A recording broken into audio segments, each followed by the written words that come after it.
Hey everybody, Chad, nobody else's auto, 7:30 Sunday night. Time for more Gearhead Interactive Live Chat. Who's here tonight ready to go? Pete is here. Austin is on. Kevin Brown, Neil, Kevin L, Kenny P. Glad you guys are all here and ready to go. And we are connected on Facebook as well, so everything is working tonight, which fortunately it has been as of late, but sometimes you just never know. But I do know we're going to give you a Hudson badge to get this night started off. We got a lot of things to talk about, lots of stuff going on, and lots of stuff coming up. So anyway, Clark from Down Under's here with us. Hey, there's Bill Disc. I'm waiting with bated breath for the rest of Neil's comment. Hey, I am excited. All right, Neil. Thanks for spreading those chats out. Still trying to keep that number up at 1,000 chats per session. Dad's here with us. Last week where were we last week? Where did we end up at on chats last week? Not as many as I thought, actually. We had a lot of activity last week. Hey, there's Ron Levesque. 813 chats. So we've been in the over 1,000 a few times. Last week we had a lot of stuff going on, a lot of action auctions, just a little over 800 chats. So, but anyway, we'll keep working on it. So before we get too far along here, as always, let's catch a little bit of housekeeping, and then we'll get into tonight's chat. Hey, there's Glenn and Luke. Autocorrect, please double check your autocorrect before you hit send to make sure it did not change your comment into something that I can't understand. I do try to catch most comments, and I do occasionally miss some, but I do try to catch most of them. But if autocorrect changes it to something weird or wonky, I have to skip it. If you're on the Nobody Show Facebook page, please remember I cannot see those comments. This is a shared video from the Nobody Else's Auto page. You'll need to be on the Nobody Else's Auto page or the Nobody Show YouTube channel to comment, participate in the auctions, participate in the chat, etc., etc. If you want to hang out there and watch, perfectly fine. Jim's with us. Trolls, we do occasionally get trolls on here. You guys do a great job making sure they know they are not welcome. I ignore them because they're trying to screw up what we've got going, so I appreciate your guys' help on the trolls. Ads, unfortunately, we are always dealing with ads. It is their system. It is their baby. We just got to kind of work around it. What's Neil spelling out now? We're going to get there here shortly. We're going to keep an eye on it. The intense excitement. What's Bill? Why do I keep calling you Bill, Neil? Way to go, Neil. Let's spread them out there. Super chats are always super awesome. We have the supercharged super chat badge warmed up and ready to go. And ads, we just talked about ads. So anyway, hey, there's JP. Wow, Neil, you got like the whole chat spelled out there. Appreciate that. All right. Before we got a lot of stuff to talk about with the gathering. So we're going to get to that here in a little bit. But I want to catch a few other things first because we got some interesting new developments for the gathering that I hope you guys are going to be excited about. That's all right, Neil. You're good. It's just you get all excited because usually you read the comment and you know what it means. Neil's like dragging it out and keeping us excited. It's like, what's he going to say? What's he going to say? What's he going to say? What's he going to say? And then, boom, then you finally get it. Hey, there's Michael Gagola.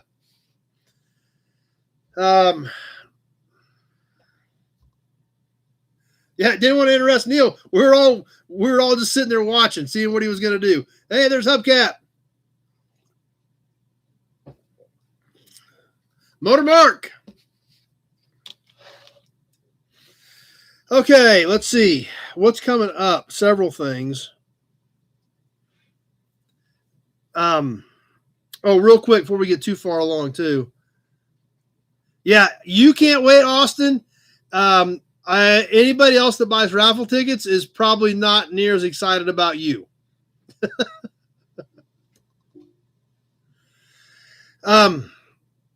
We are coming up on the end of April. If you have unpaid pieces from March, get with me.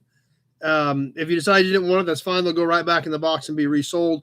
I just don't want you calling me a month from now saying, hey, well, where's that thing at? And it's like, it's gone. It's been resold. So if you've got stuff hanging from March or you think you might, just give me a call and we'll so we can get it straightened out. If not, it'll just go right back in and be resold. So I'm getting a lot of agreement with me, Austin. Hey, there's Big Rig Brett. So if you've got March auction pieces or think you might, let me know so that we can get that taken care of. And if not, we'll just get them resold. So anyway, on the agenda coming up this weekend, Lawrence Swap Meet. Are there anybody on here that's planning on trying to catch Lawrence this year? Dad and I are planning on going to the Lawrence Swap Meet. We skipped it last year, and that's the first time in eons that we've ever skipped it. So there you go. Why not? Blame it on somebody else, Austin. That'll work. Hey, Tina's with us tonight. Tina's coming out for the gathering as well. So, but Tina hasn't been here before, so you got to watch out for Austin because Austin always wins the first raffle prizes. So I think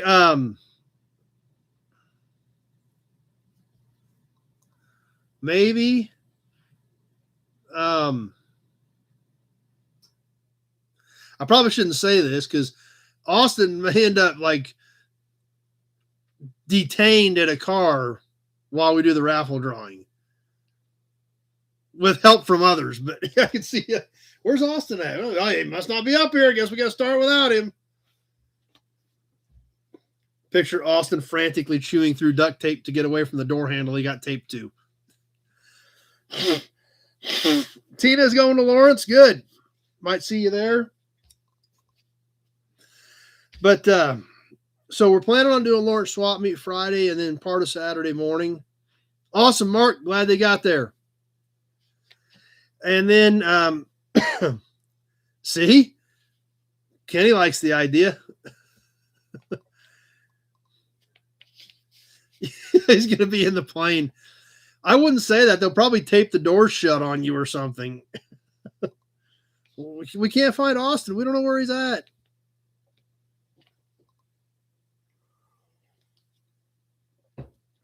So we'll have to keep an eye out for anybody carrying and following Austin after lunch. We'll need to keep an eye out for anybody following Austin back out to the yard carrying a roll of duct tape. We'll need to keep our eyes peeled for that. But wait a minute. What if everybody's carrying a roll of duct tape and following Austin? I guess that would get a little confusing too as well. But anyway, we'll see how it goes, right? So Lawrence Swap Meet Friday, and then we're going to catch it Saturday morning. And then on the way back on Saturday, Dad and I are planning on stopping at the McPherson College Car Show. GM has been sending some concept cars to that show. We did not go last year, but I think was it 2 years ago the LeSabre was there. And then 3 years ago, the Y-Job was there. So that was some really cool stuff to see in person. Don't have any idea what they're bringing yet. Up for a challenge. There you go. Austin's got the right attitude.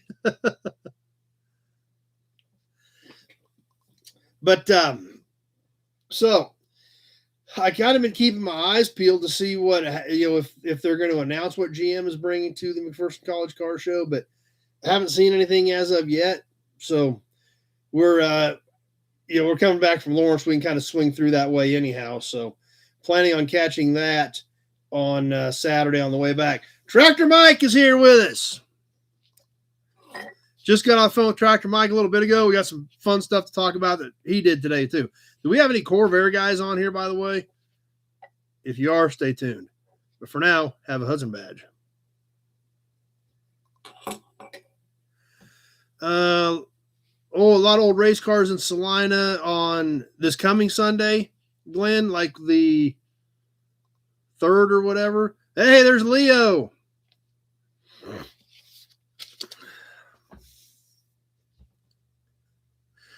And then the other thing, looking a little further down the road, and I'm saying a little further down the road, we touched on this a little bit last week when Doug Prey was on with us. Mecum, Tulsa, first weekend in June, I believe. So that is, not as far out as we think. Hey, there's Mary. So here we are on the 26th. we have 2 more get-togethers prior to the gathering. We'll have next Sunday and the Sunday after that. Then the following weekend, you guys will all be here. So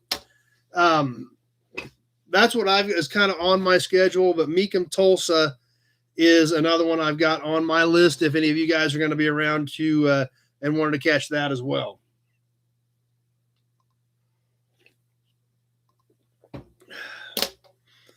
So anyway, moving forward. Yeah, well, I don't know if I'd say he's into Corvairs, but it sounds like he owns a ton of Corvair parts. When I talked to him a little bit ago, I mean like good stuff. If you're a Corvair guy, this is like the holy grail load, the way it sounds. Like boatloads of new old stock accessories, new old stock trim, rebuilt engine parts. Like he bought like an entire pallet, I think he said, of rebuilt heads. I said he lost count at over 100 jugs. Oh, he sold it. All right, he already sold it. Good. Hey, Sean's here with us. So, Tractor Mike, hopefully Tractor Mike's already out of the Corvair business, and now he just has to worry about his tractor. Because he did, shockingly, Mike went to an auction and bought a tractor today. Because that hasn't happened in like 6 days. So, we knew that was coming. Mike's here from Texas. But anyway, that kind of brings us up to where we need to start getting onto the other stuff coming on. Hey, Sanderson's here with us. Balin Wire made it. Good. Glad you guys are here because actually we're going to talk about you, Balin Wire, here in just a second. So I'm glad you're on. We need to go over some stuff. The gathering. We've got a lot of things. Obviously, like I said, we are basically, 3 weeks out? Yep, 1, 2, 2.5 weeks out, really. Yeah,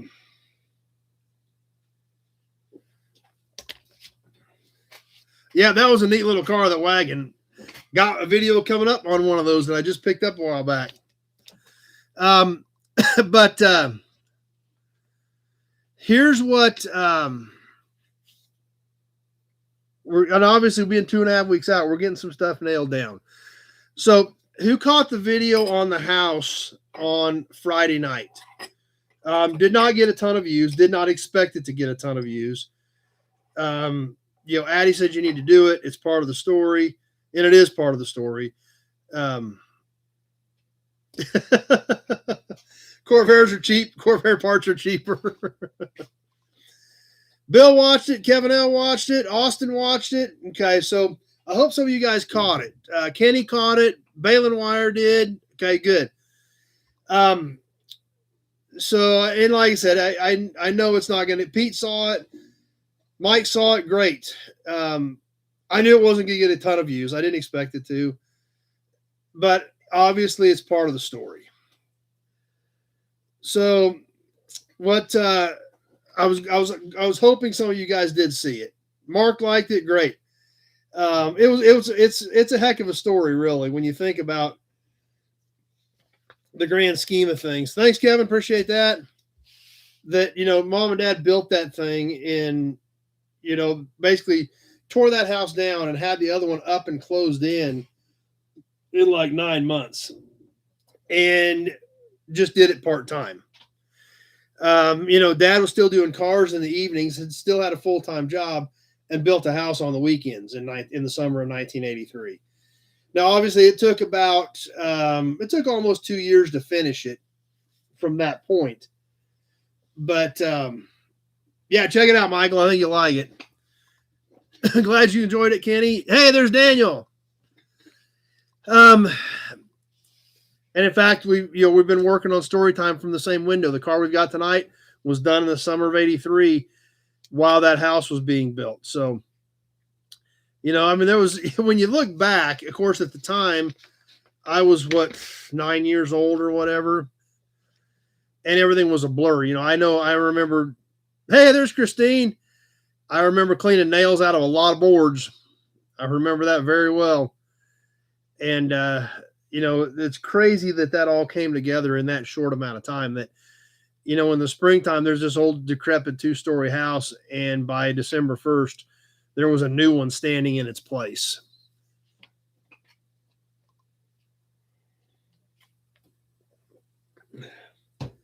Yeah, just a small weekend warrior project. So anyway, as we've been discussing plans for the gathering, obviously Pete helps manage the email list. Pete helps me with a lot of this stuff, and I bounce a lot of ideas off of him, and so we're and Pete told me not to worry about Friday, and I said, if we got all these guys coming in Friday, we need to try to do something. And I know a lot of you guys are planning on coming in Friday. Obviously, we have way more people already signed up than we've ever had in the past, which is amazing. And by the way, if you're still on the fence, probably need to know something here by next week, because we got to give Mark a couple weeks to be prepared on food. Hey, there's Cream City Pete. He'll be here with his whole crew. So please bear that in mind, guys. I don't want to spring it on Mark, the week of, saying, oh yeah, we got 9 more people coming. So if you're still on the fence, get with me. Let me know what you're thinking, when you're thinking. If you're, maybe still on the fence, but might be a good possibility. These guys help us out tremendously. All the stuff that Pete does, Mark doing lunch for us, some of you guys coming in early to help get things ready. There's a lot to it. And I don't ever want to forget the people that help us. And I damn sure don't want to take advantage of the people that are helping us. So that's why I'm just asking, if you're on the fence, please let me know, because with all the help that people throw in to help make this work, I don't want to take advantage of or abuse any of those people. So please keep that in mind. If you're still on the fence, let me know so I can get a head count for food and have at least a pretty good idea where we're going to be at here by next weekend. So we've got a couple weeks to wrap that up. But anyway, that being said, typically, everybody just congregated at the brewery 3, 4, 5 o'clock as people rolled into town. Well, the more people we heard from, the more people we talked to, there's a lot of people that are probably going to be here midday or shortly after lunch midday on Friday. And I don't think the brewery opens till 3, maybe 4. I think it opens at 3. So, we tossed, I had a couple of different ideas, talked about it. And, obviously the house video, we've been talking about that the last couple of weeks. So I think what we'll do on Friday afternoon for any of you guys that are here is we'll go run up to Glacier. We'll go up there. Now, my uncle's living in the house. I don't want to, invade the house, but where the buildings are, the lot where it started. Hey there, Steve.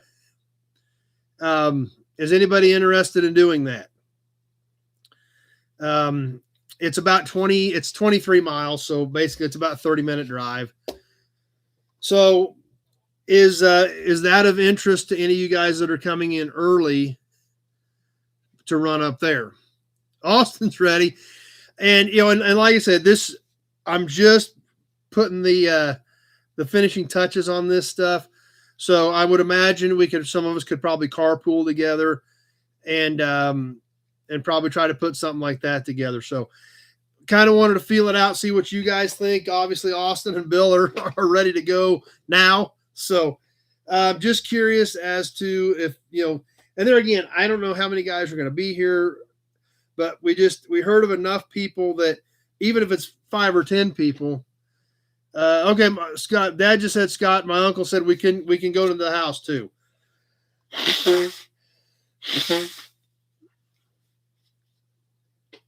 So if you guys want to see the house, see the windows that my mom made in person, we're welcome to do all that too. So where's our votes at? Is anybody that might be here early that might be on that would have an opinion on that?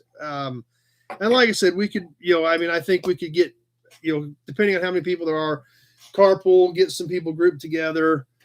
And, well, yeah, and I guess just seeing these other parts of the world for you is a big deal, Bill, coming from back east. So anyway, guys, that's sounds like might be a good option for Friday afternoon. Now, that being said, like I said, it's about 30 minutes up there, and obviously most of the cars are gone. There's still a few cars in buildings and things like that, but for the most part, we still are going to have people coming in throughout the afternoon. So we've got to kind of schedule this so that we can be back and be at the brewery at a decent time for the guys that are coming in. So kind of what I'm thinking is basically, if we're going to do this glacier run, it would be a 2:00 Friday afternoon depart time from Great Bend. Unless you're coming in from Glacier's actually northwest of Great Bend. If you were coming in from the north or northwest, you could always meet us there in that same window. So and if we do that, that would basically, if we left it 2, because I'm trying to think, when may people that are interested going to be here? When can we get up there? When do we need to be back?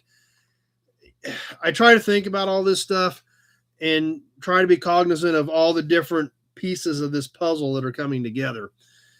So if we leave it would have to be a 2:00 depart time. If you're not here at 2:00, then you would have to find your way up there or catch it next time. Because that will be basically, like I said, 30 minutes up there. Give us an hour or so to look around, 30 minutes back. That will put us back to be, at the brewery by around 4-ish. So, thoughts, concerns, issues. Obviously, there's been definitely some yes votes, but not sure, there again, don't know how many people that are signed up that are on right now that may have an opinion, but I just thought that would be something kind of different, something kind of unique that we could probably squeeze in on Friday afternoon. Brewery opens at 3. Okay. So, and I can coordinate with Ryan to make sure that, everything is ready at the brewery. So if somebody gets into town at 3:30, they will be able to head down there, and we will be back shortly. And like I said, Pete will get all this put together on the email. Him and I talked about it a little bit, and I said, we'll run through it tonight and think about it a bit and make sure this will all work. And then he will go ahead and add that to the email for the confirmed members or the confirmed people that are for sure coming. So anyway, wanted to see if there was interest there before we lock that in. So I think we'll shoot for that on Friday afternoon. Like I said, there are a couple of buildings up there. The one main building that used to be a Chrysler dealer and the Phillips station, that has a few cool things in there. In fact, there is, believe it or not, guys, this is kind of crazy. In that building, there is a 1941 Plymouth poster, like a poster that would have hung in the showroom. And it's still there. It's still hanging there. The only time since 1941, 85 years ago, the only time that poster has left that building in 85 years is Dad took it down and had it laminated so that it had some damage to start with. Hey, there's David D. But definitely wanted to preserve it. So he took it down very carefully, took it in, had it laminated, and then put it back up. So that 1941 Plymouth showroom poster is still hanging. Hey, there's Mark, in the same building where it has been for 85 years since it came in from Plymouth, was opened up and hung on the wall in that building. So there's kind of some cool things there that, are tied to the history of that building and some stuff like that. So there's some neat stuff up there. So I think you guys will get a kick out of it. And like we talked about on the video, that's where the very, very first parts car was ever parked, was right alongside that building.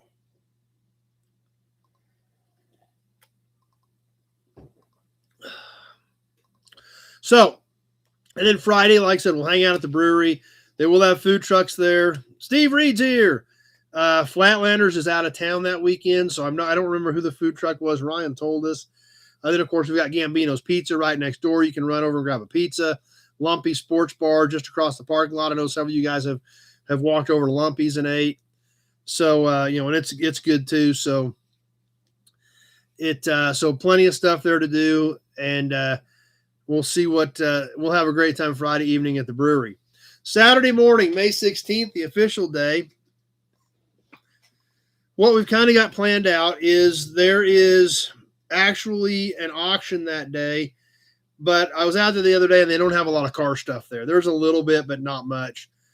But the auction is literally on the way to the yard.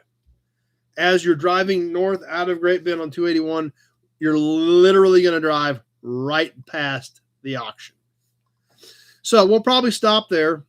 The auction starts at 9. We'll probably head out there about 8, give everybody time to look around, and then everybody can decide whether or not there's anything at the auction for them. It's literally just, it's maybe another mile down the road to the yard when you leave the auction. So we literally are driving straight past it. Scott's here with us on Facebook. So so we'll probably stop there and let everybody look around. And then if you want to hang out at the auction for a while, great. If not, you can head on up to the yard. I'll probably stop there and kind of get everybody situated and then, kind of explain the layout of everything. And then I'll probably head to the yard and probably plan on, most people being at the yard and getting things kicked off about 9 at the yard. So if you want to go to the auction, we'll head out there about 8. Jeff from Ottawa's here. And then plan on anybody else being ready to open up at the yard at 9. Charles plans on having his coffee trailer set up at the yard. So, no, Glenn, that was all. Every piece of that was built. Every one of those walls was built, mostly out of the old lumber. So, no, they didn't have any assembled sections of wall come in.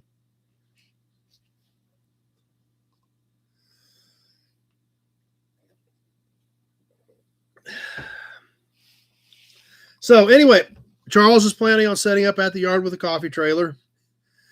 And then, as always, when we come in, we'll have the release form you'll need to sign. Pete's going to have name tags and stuff ready for everybody like he's had in the past. We will have silent auctions set up. We will have the raffle prizes set up. And Austin's already excited about coffee, okay? I'm not a coffee drinker, so I can't get too excited about coffee. Lunch, I need to talk to Mark, but probably be ready for lunch around 11:30, 11:45. Lunch can kind of be come and go if you're out wandering around. Obviously, rolls of duct tape. You guys can lure him around with coffee and then tape him up.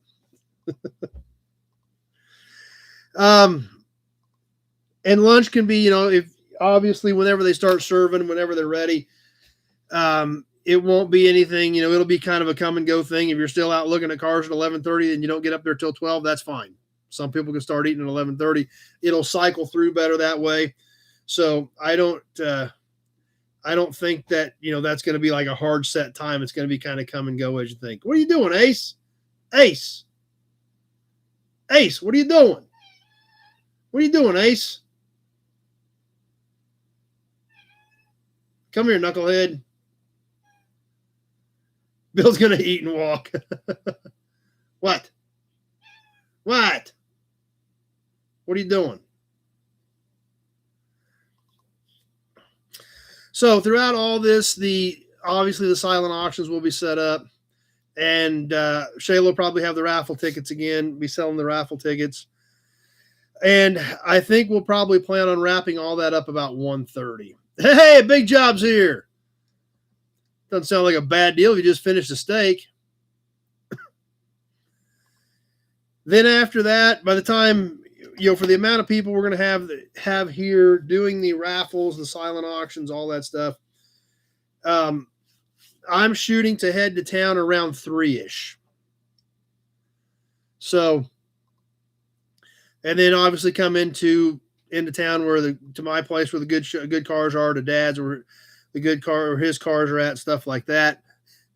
Come in and start that around 3. It's going to take a little more time, I think, this year. Obviously, we've got a lot more people coming, so I'll put out a few more raffle prizes. The silent auctions, I'm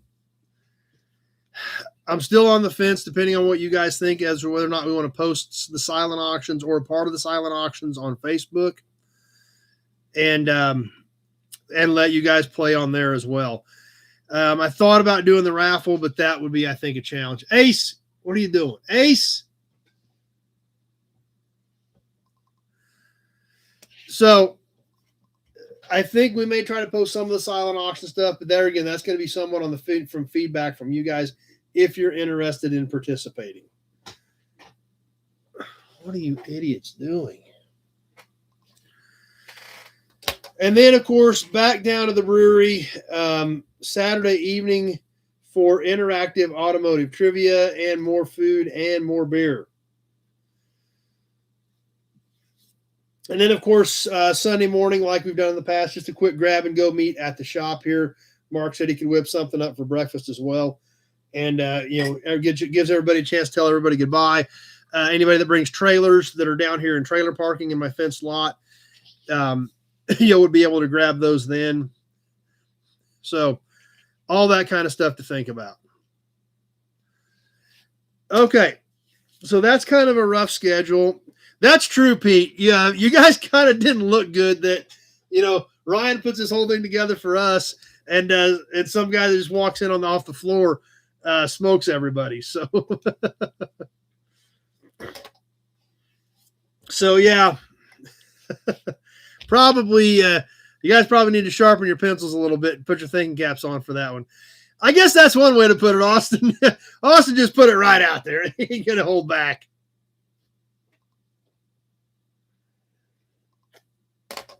So the other things that I'm going to ask you guys to think about.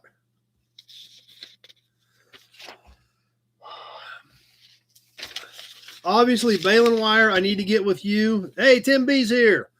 Baling wire said something about doing some games. He had some ideas. So baling wire, I need to talk to you this week for sure on what you're thinking and what we want to do and how we want to set it up and do it. So, I do need to talk to you, baling wire. I need to talk to Rico. Rico usually does some cool stuff for us, so I'm going to get with Rico this week. The other thing that I need to ask you guys, if you're picking something up, let me know roughly what your time frame is. I know, John, you called the other day. You said you'd call back. Hey, there's Charles. And I've talked to a couple other guys who were talking about picking stuff up.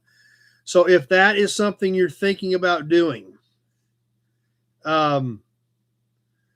please get with me and let me know what your plans are. Are you going to be here Thursday afternoon to load, or are you just going to drop your trailer and then we load Sunday afternoon? I just got to know, because like I said, there's 2 or 3 things hanging that are in that type of situation. And if everybody thinks I'm just going to show up I'll be there at 3:00 Thursday and I'll load, and then I don't have to worry about it, well, that's fine, unless the other 3 guys are thinking the same thing. So, whoa, hold on. Supercharged Super Chat coming in from the Nut Farm, coming in strong from the Nut Farm. Boom. Supercharged Super Chat from Nut Farm. Thanks to the Nut Farm.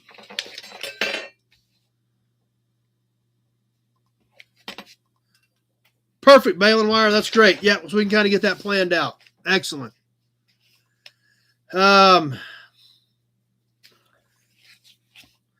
So just like I said, keep in touch with me if you're planning on picking something up, bringing something out, stuff like that, so that I can kind of, halfway schedule for it. And there again, we've never done this before. We've done it with half the people, maybe a third of the people. I mean, so So and there again, I'm probably getting over the top as far as trying to plan this stuff, but I am still concerned about quality of experience for you guys being here. So that's why I'm asking all this stuff now. The other thing that we've touched on before, and some of you guys have mentioned it, but I have not talked to anybody to lock anything in, is Sunday night. Any of you guys are welcome to stay to do Sunday night. Yeah, you might need your trailer for your box. Actually, I just started a second box for you this week, Kevin. So probably wouldn't need a trailer, but we will need a two-wheeler to load them. So if you're planning on staying to do Sunday Night Live, which, like I said, any of you guys are welcome to do it, just let me know so I know what to expect. If half of you are staying, we're going to have to do a whole different deal than sitting here in my office. If one or two of you are here, we've had two other here. Obviously when Mike and I are here and Pete's been here, we've had several guys. Charles has done it individually. It's fine. We had Kevin and Mark in here at the same time, which worked. We could get three people in here. Okay. But if we have more than that, we're going to have to rethink everything. So like I said, any of you are welcome to stay for Sunday night. Just let me know what you're thinking. So I can have some idea of what I need to be prepared for. Hey, there's Skippy. So with that, that's kind of where we're at. Pete and I will go over some of that. Just don't block Heather. Good point. We may have to take her with us if we go somewhere else. If we need more room, we'll have to take Heather with us. Don't forget that. Hey, there's Nate. So if anybody stays and we need to reconfigure anything, don't forget Neil said we can't lose Heather. Neil, I'm botching your name constantly, so that wasn't me, Tractor Mike. We all know the truth to that. So anyway,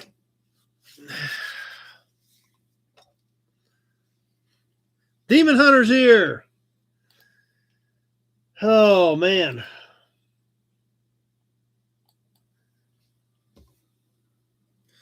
So 2.5 weeks away. Can't wait to see all you guys. Is it 2.5 weeks? I think it's 2.5 weeks. Yeah, 2.5 weeks.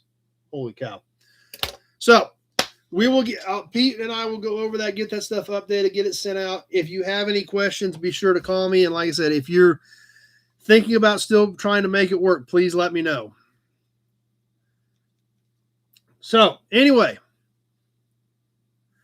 what Less Cool Chad calls you. Well, so just because I fumbled your name a couple times isn't near as bad as what the uncool Chad called you, at least. So I feel better about that now.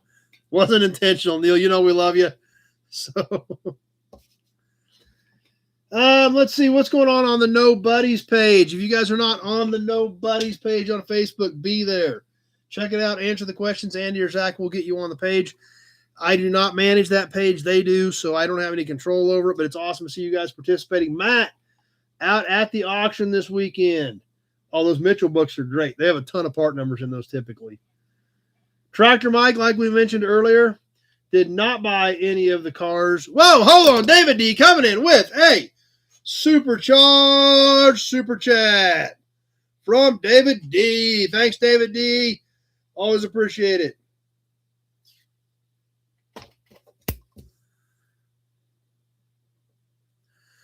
Let's go. So, Tractor Mike at an auction, although he showed a bunch of cars, he did not purchase any of the cars, but he did, like I said, bought another tractor. Cream City Pete, Jefferson. Was that a swap meet, I assume, Pete?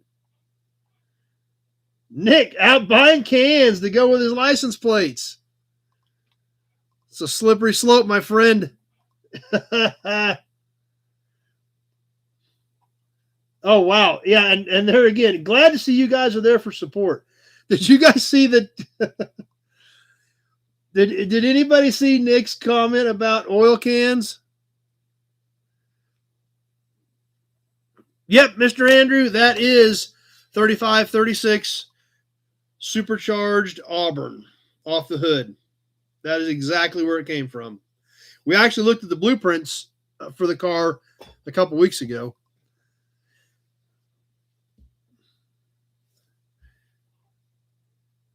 So, Buying Corvairs is like buying Case tractors. I hope they don't have any. I hope we don't have too many Corvair or Case fans on here. Okay, second largest in their state. So, yep, you got it, Andrew, for sure. Yeah, that's what I say. So, anybody that's seen Nick's post about cans, because we got this support group on here, Kyle, but it's really easy with almost no effort. You can have 100 of them by the end of the year. Come on, Nick. Everybody's doing it. Don't you want to be cool from Pete? Mark, oh, I think you do. See, everybody on here supporting everybody else. Yeah. Waycamp, National Museum of Transportation in St. Louis. Austin scored some cool plates. Those are nice. And he's got his 56 on there again. Shopcat posting some stuff. There's Cream City Pete. So, great seeing you guys participating on that page. If you're not on there, be on there. Get on there. Post your stuff on there. That's why Zach and Andy put that together a couple years ago for everybody. 130 members in that group. Just jump on, answer the questions. They will get you approved and show us what you've got or any potential addictions you may be starting this week, just like Nick.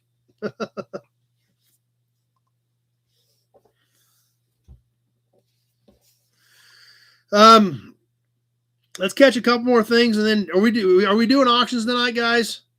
It's up to you. I got a pile over here. We haven't talked about it yet. I did only pick up one car this week after what? Oh, whoa, hold on. Hold up. Something dinged right there. Supercharged from Michael Gagola on Facebook. Boom. Coming in from Michael on the other format. Even though they call them stars on Facebook. So we got to call this the Star Charger or something. I don't know. But regardless, another supercharged star chat from Michael Gagola. Thanks, Michael. Duckster's here with a Wolverine Garage. Yeah, we said auctions if you guys want. You're getting a little thirsty nut farm. That's a good point. We haven't done that, so we need to give you a double shot of badges. So, yes, we can do some auction stuff here coming up here shortly. But the only thing I picked up this week, which was good after last week, was a 75 Dodge pickup, just a basic half-ton long bed, fairly stripped. However, you guys know that I've got that 77 Dodge Club Cab that I do want to have painted that's a run and drive and pickup. So I'm kind of getting a little fond of those mid-70s Dodges. And then I found all that new old stock for my 77. So I'm kind of gotten a little bit excited about them. Not quite as excited about my 78 F250, but that's because I have ties to that style of Ford Super Cab. But this Club Cab Dodge is just cool. So,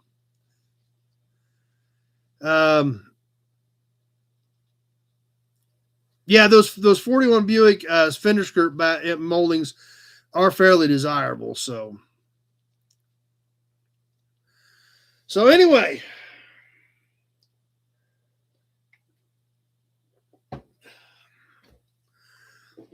that's all that came in this week, which is good because I had too much other stuff to deal with. That's what I have. Like, how many did I have come in? 12 or 14 the week before. And that stuff's still scattered. I kind of got some of it shoved into rows, but yeah, all that stuff from last week, that semi-load from a couple weeks before, all that stuff is just lined up out back.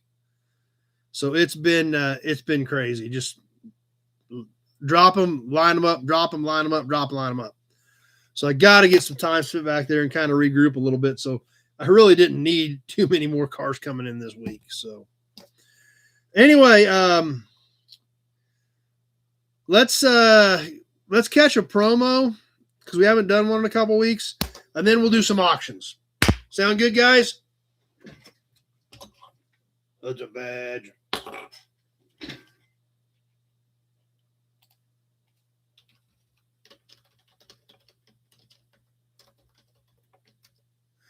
And we've got story time ready, too.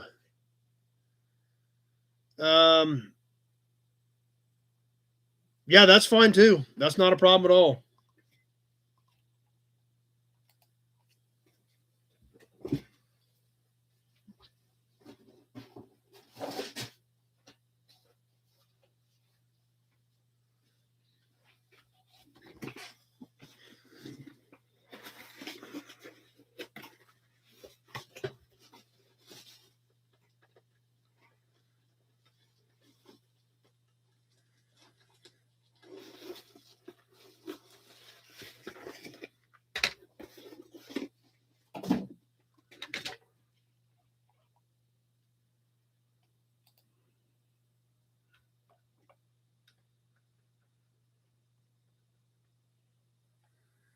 Tonight's promo,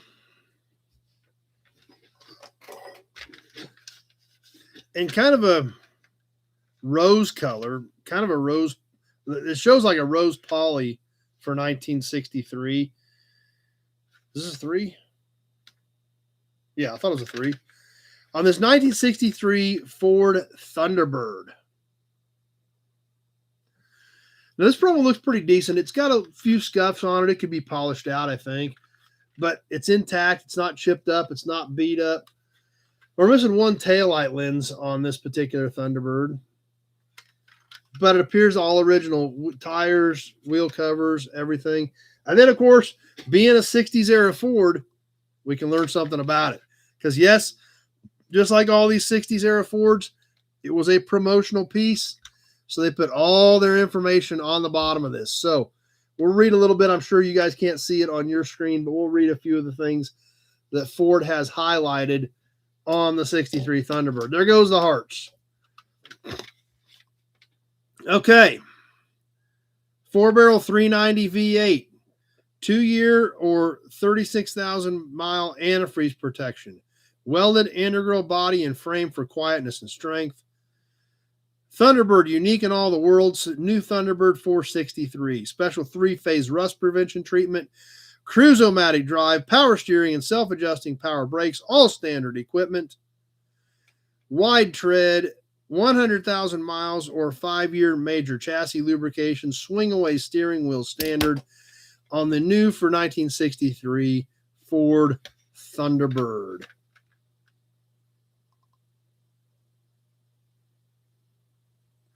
So like I said, other than the taillight missing and a few scuffs, pretty decent looking promo. I guess there is a crack in the windshield. If you get it just right, that actually is kind of a crack. I thought it was a scuff. So it actually has a cracked windshield like a real car might. But overall, pretty decent looking little promo. There again, it's 63 years old. So you got to kind of take that into consideration too. But not in bad shape considering its age and its plastic. It's well held up pretty darn well.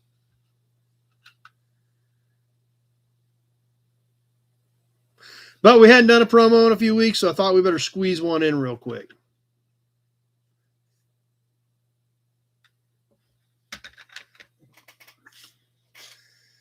All right.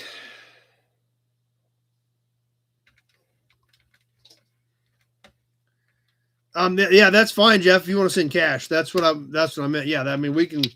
I don't have a problem with that at all.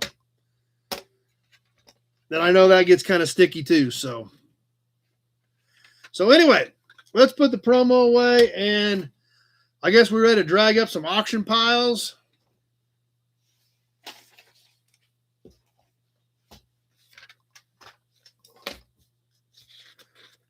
Switch notepads around here. Gather some stuff up. And let's add some stuff to your guys' collections.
Okay, guys, are we ready?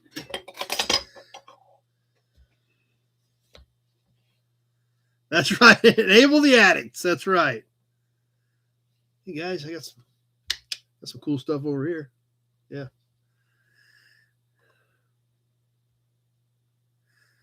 In fact, we got a couple cans in here, Nick.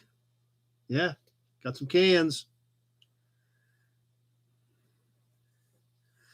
But anyway,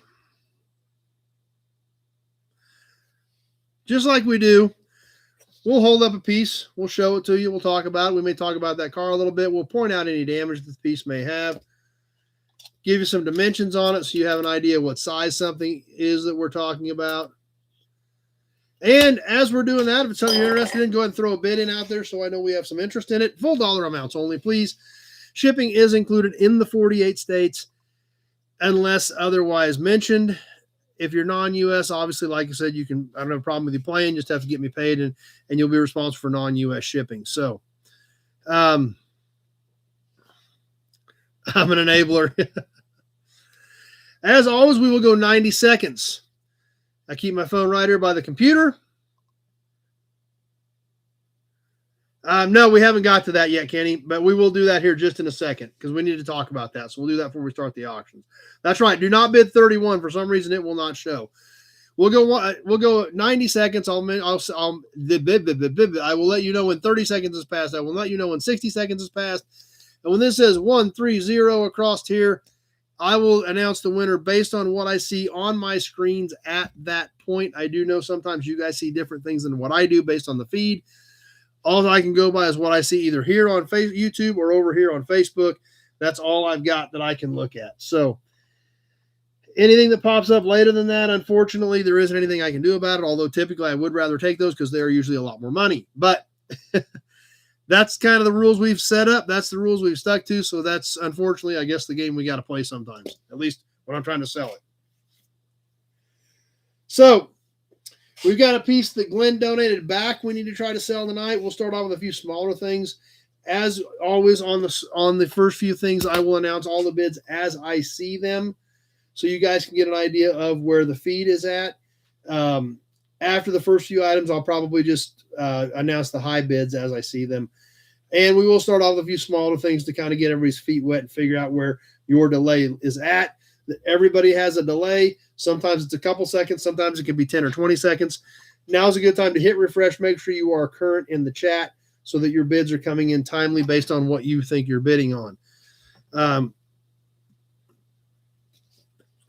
Yeah, I think you did that once or twice last week, didn't you, Dougster? Bid of 31. So, yeah, and then it does, and nobody knows why. Nobody has figured it out why, but it will not show a 31. You can put a $sign with your 31, and that's fine, and I think it'll take it, but you can't just put 31. So I say you just put 32, or just put 42, and then you don't have to worry about it, right?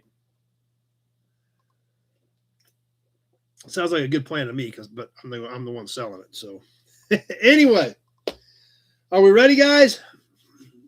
Let's go ahead and have another Hudson badge and get ready to go tonight.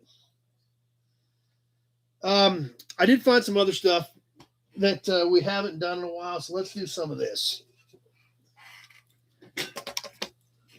And there again, like I said, we don't start off with anything real high dollar. We're kind of getting our feet wet.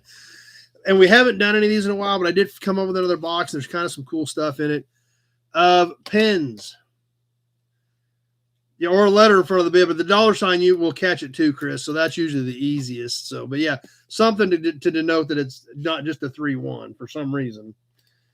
We haven't done any of these in a while, and we got some cool ones. As you saw, there were a few IHs in there. This is Massey Harris and Ferguson from Larned, Kansas. Must be a co-op thing. Massey Ferguson. Or let's see what. Massey Harris and Ferguson.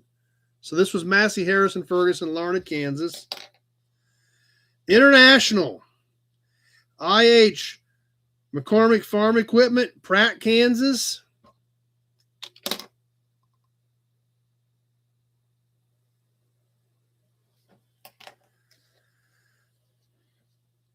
Foley Tractor, Caterpillar.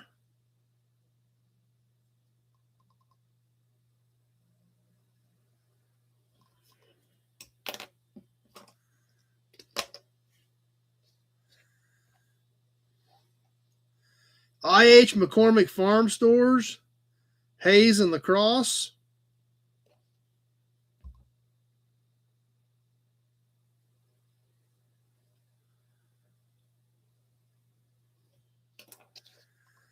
And one more IH.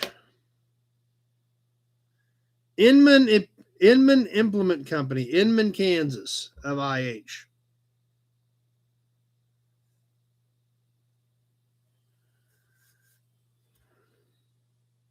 Daniel, familiar with a Massey 44? So we've got 5 of them in this group.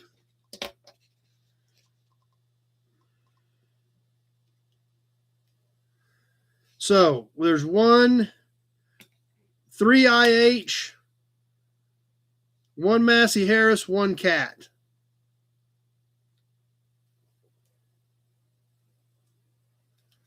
Well, if I can get a grip on them. Foley just bought Dream Machinery, okay? Yes, it is a pin bundle. All 5, 3 IH, 1 Massey, 1 Cat on the pin bundle. So here we go. Who's going to start us off on the pins?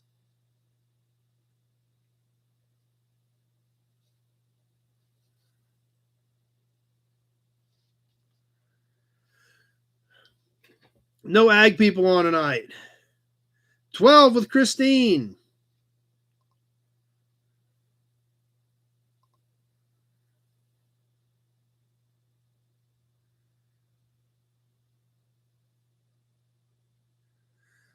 $30 seconds gone. 20 with baling wire.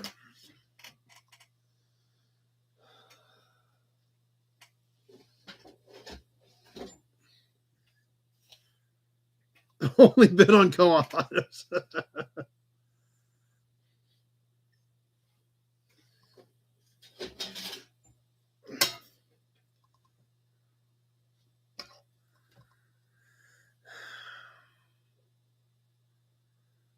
One minute gone. 30 seconds left to go. 20 with baling wire.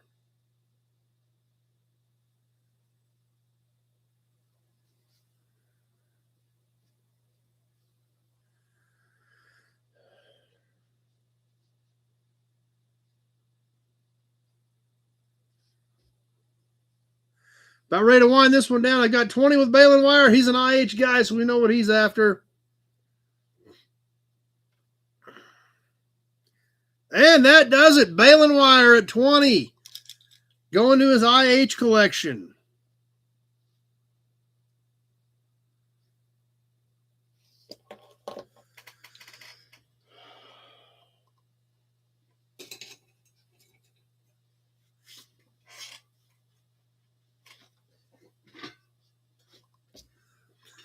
All right, let's squeeze a plate in here. We've done a lot of different Kansas plates over the years. I don't think we've done very many of these. I don't know if we've ever done one of these. I've got a few, but I don't have very many. I'm not even sure what the law was on these. I do occasionally remember seeing them. I think these were for like a special interest vehicle that did not classify as an antique at that point. But I'm not sure. But I do know one thing. I do know if you have this license plate, it's really special. And it says so right on the plate. Special vehicle. This is a 75. It was upgraded up to 79. This is literally stamped in here. Special vehicle.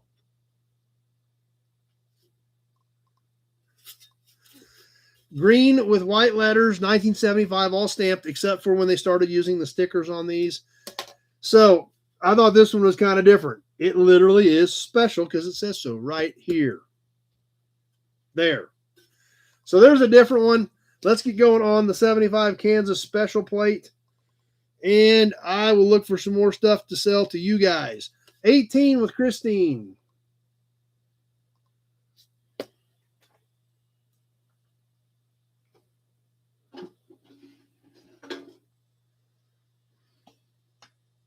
That's right, Dexter. That's exactly right. 25 with Ron. 31 with Big Job.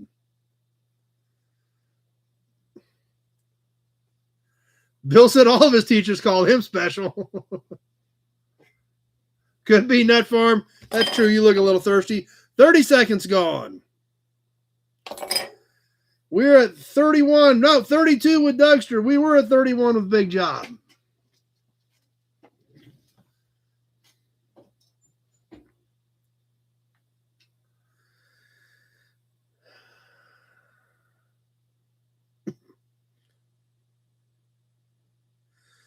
Like I said, I know I've got a few more of these, but they're all different years. And I don't have very many of them. So I don't, 1 minute gone.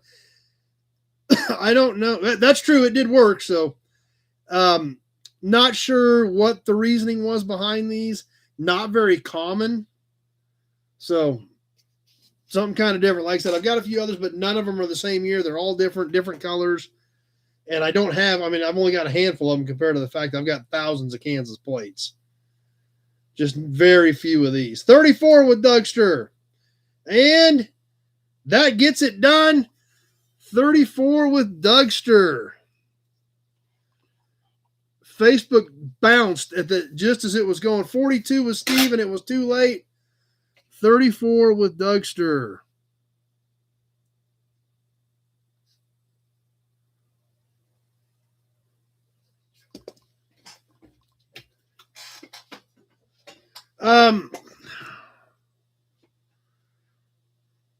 Produced by an obsolete manufacturer, okay? Motorcycle stuff. I got a couple of crazy old motorcycle magazines. Is this something there's anybody would be interested in? I don't know a thing about them. So you guys tell me. Buzz, the motorcycle news. I'll show them to you. You guys tell me if this is something there is any interest in, because I don't know. I don't know a thing about them. December of 1948.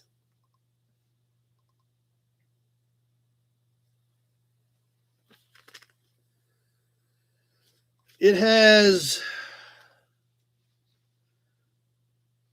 it's about 35 pages.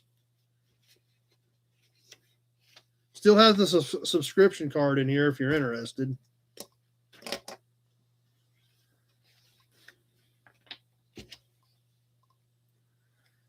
And this is all bike stuff.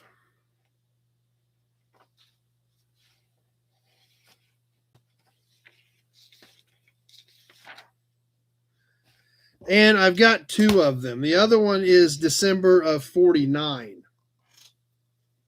So I've got two of them. Kevin L's going to start them at 10. We'll roll with them then.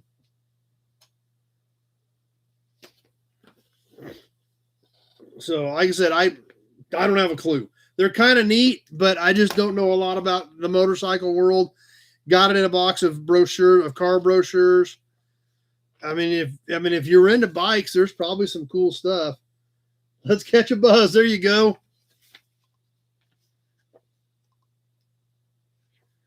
So like I said, it's just out of my wheelhouse. So this one is also, this one's 39 pages. So let's go ahead. We'll go with them. 15 with Steve.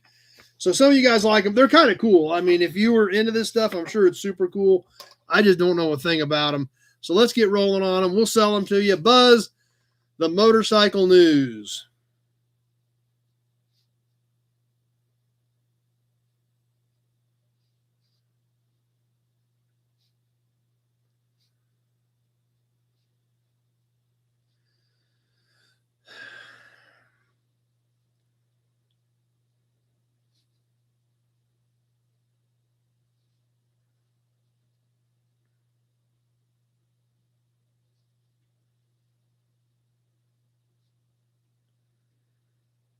Just past that 30-second mark. Steve at 15.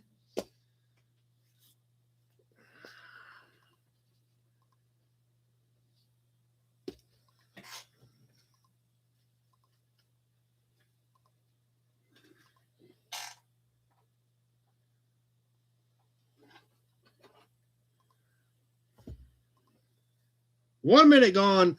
30 seconds left to go.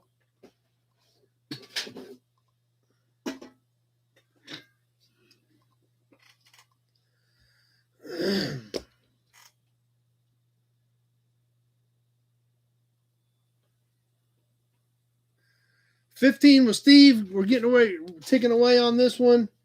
Like I said, I don't know a thing about them. So 20 with Kevin L. They are about as strong as Corvair parts. 17 with Big Job. That'll do it. Kevin L at 20. Big Job came back at 23 and it was too late. Add those to Kevin L's box.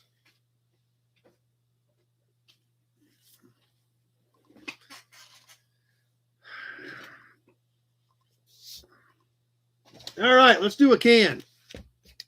This is a composite. I think it's in the book. So if you got your oil can book handy,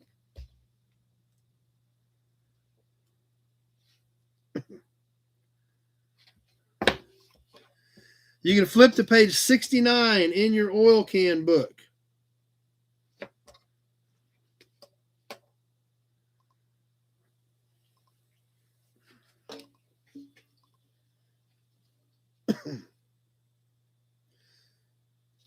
Another motorcycle-related piece, as a matter of fact.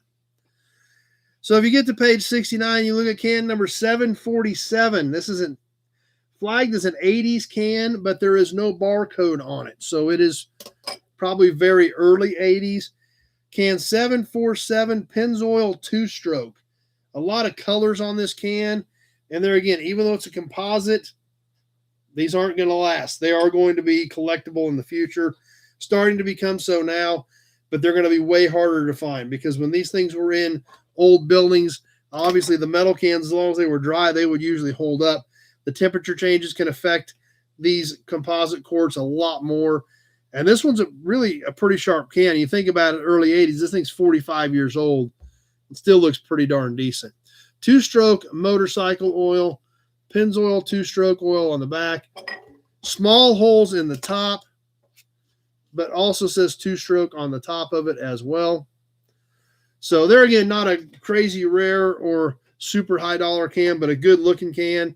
And it's got a little bit of damage right here where it's kind of squished on, but overall, still a pretty decent looking can. 747 in the book. Somebody's going to get to check this one off here in just a few short minutes. So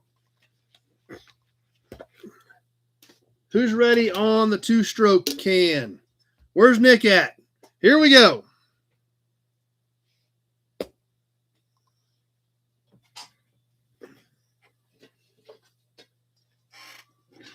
Ten with Kevin L.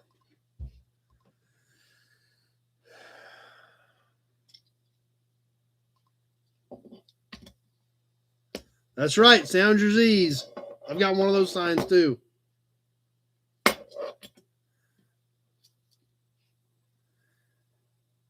$30 seconds gone.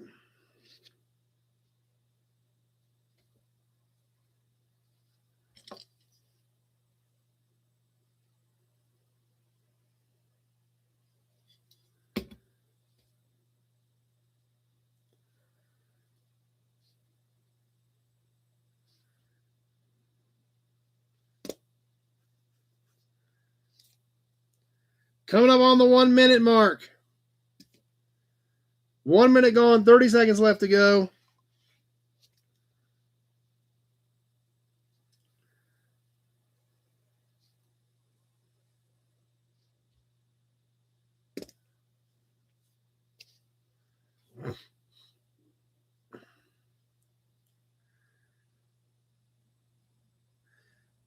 Kevin L at 10, just about ready to wind it up.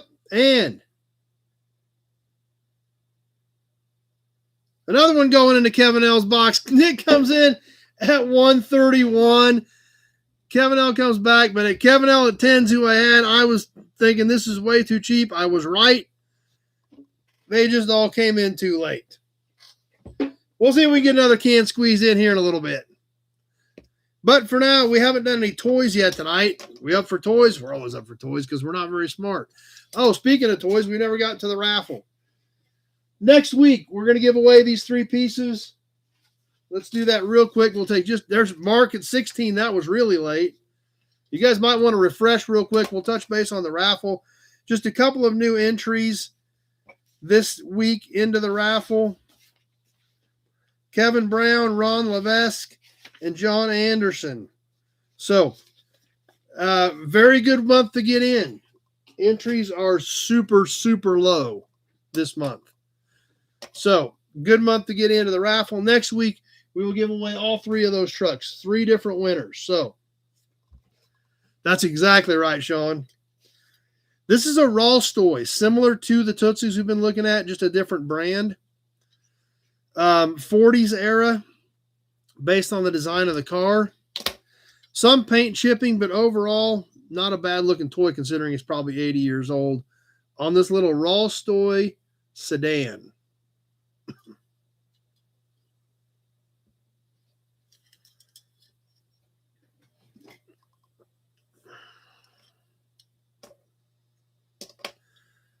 And it says Rolls-Royce made in the USA on the bottom side of the roof. Axles and original wheels there. And it is 5 3/4 long.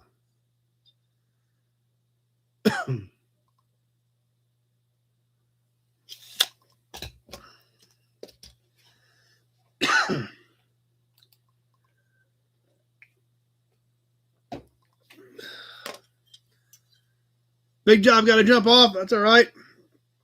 We'll still be here, hopefully. All right, the Rolls-Royce tan sedan. Here we go. Hey, there's Billy Bowman. 10 with motor mark.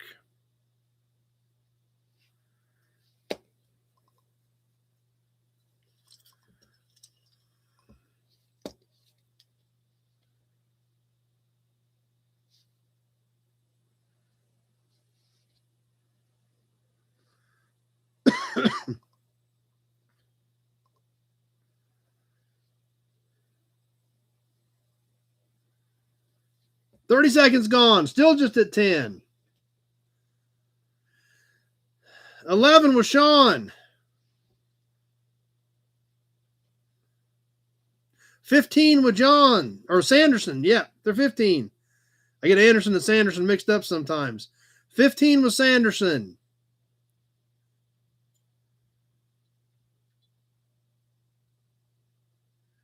One minute gone. 30 seconds left to go.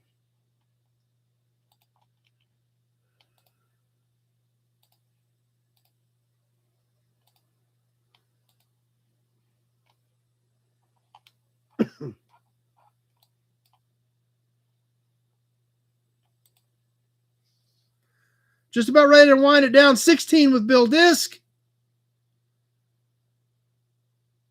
20 with Sean. And that does it. 20 with Sean. A whole bunch of bids coming in right there at the very end. Sean at 20. There's Sanderson came back with 20. But it was Sean at the end at an even 20.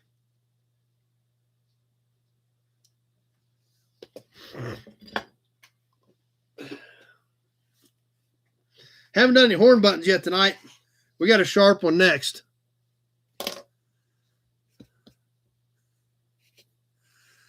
Not even sure what this is. It's mid-50s, but I didn't even bother looking it up. It's just cool, so I thought we'd go with it. I think it's actually out of like the base steering wheel, but it's literally mid-50s, 55, 56 Chevy on this just plain pop metal, bright chrome Chevrolet horn button. Got the Chevy badge cast right into it. One piece of pop metal, all chrome plated. Right at 3 inches in diameter. We all do, Sean. There is no doubt about it. We all love these old toys. So anyway, mid-50s era chrome Chevy horn button. And let's go. On the timer. Kevin, 15. Sanderson, 20.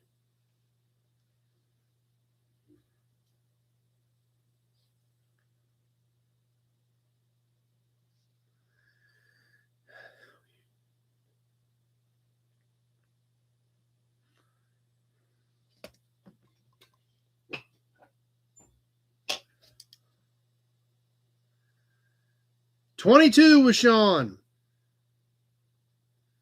30 seconds gone. 56. That could be it. I know it's right in that window, Dylan. So 30 seconds gone. Sean at 22. And I messed up and wrote this down twice. So we got to do another horn button here pretty quick because I already got horn button on my list. So I'll modify the brand. We'll do another horn button here in a little bit.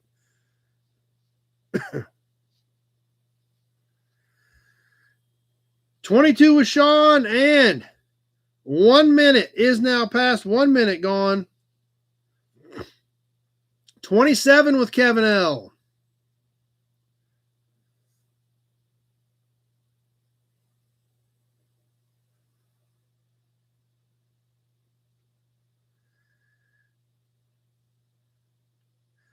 Coming out of the wire, Kevin L at 27. 33 with Pete. And that does it. Kevin L came back at 131, but I had Pete at 33 at the 130 mark.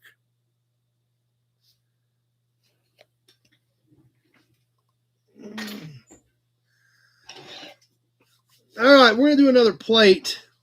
This is a little rougher, but I guess it's 90 years old. I guess it's got a reason to be a little rougher. And I don't even know if we've done any of this state before. Like we were always talking, I'm always trying to find different states, different colors, different types of plates. And we always try to find different things. So I'm always looking for different states. And I don't know if we've ever done plates from this state. I've got just a few out of this batch, but there are some early ones from Oregon. Yes, let's go up to Oregon 90 years ago to 1936. Something totally different. Like I said, if we've done any Oregon plates, it's just been a few. And I sure don't remember anything this early. Obviously, it does have some paint loss and some surface rust. The back has surface rust, but it's not rotted out. It's got a little bit of damage along this bottom lip down here. But overall, I mean, this thing's... Yeah, forgot Oregon was even there. Matt was from there, okay? So, yeah. I guess maybe we should try to keep these license plates a little more diversified so we can remember all these states, right, Bill? So, anyway.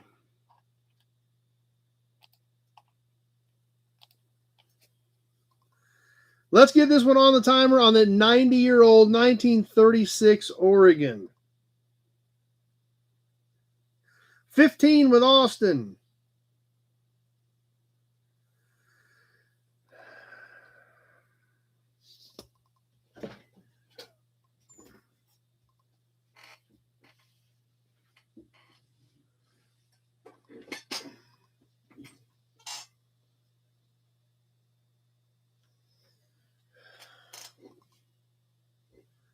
$30 seconds gone.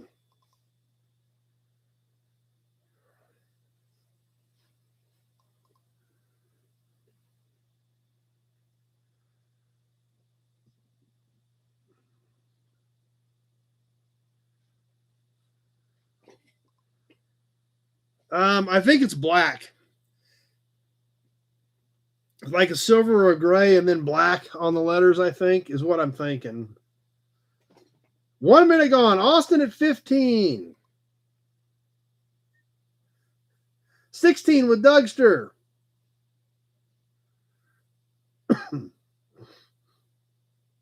You bet, Kenny, no problem.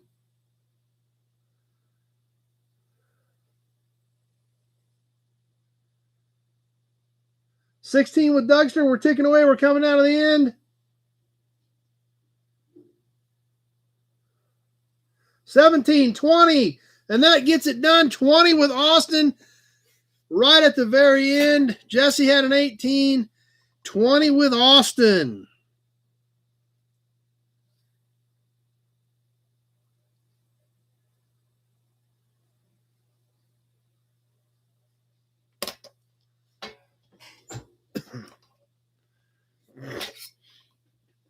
Okay, guys, we have to do another horn button because I wrote it down twice. I wrote the Chevy button down. Mark 21, that was really late. So, yeah, you guys might want to go ahead and hit refresh again. We may have some pretty serious lags tonight because some of these are coming in a long 20, 30 seconds after the fact. But we do have to do another horn button because I wrote it down twice. I wrote the Chevy one down and then went on down and wrote it down again. So I already said horn button. So I said, we'll grab another horn button. You guys probably aren't opposed. So that's right, Austin. I don't know how to fix the delay. But let's catch another horn button since I wrote it down twice. This one, a Plymouth. A pretty good looking Plymouth one, actually. This is early to mid 50s. It's got the ship in it. Plastic insert. The ship is actually cast into it. Stainless steel outer ring. And it actually is kind of concave. It's kind of got some depth to it. It is 2 3/4 in diameter.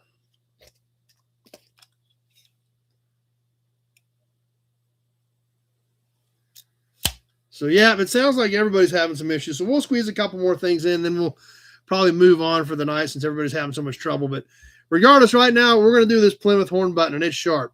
Sean at 32, coming out swinging.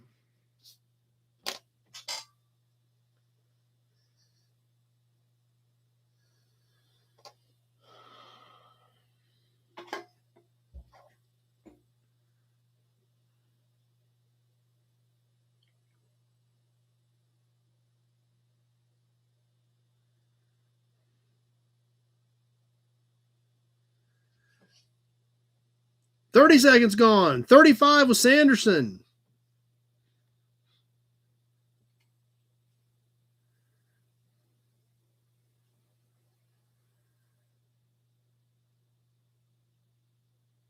John actually needs to buy a lot of stuff because he's bringing a load of parts up that I got to pay him for at the gathering. So you need to buy like a lot of stuff so I can trade you out.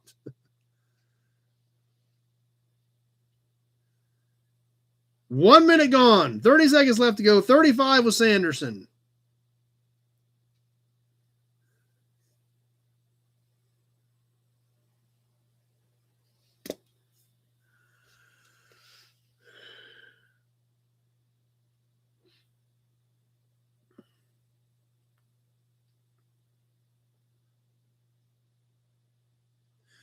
Just about ready to wrap it up. 38 with Sean. And that does it. 38 to Sean.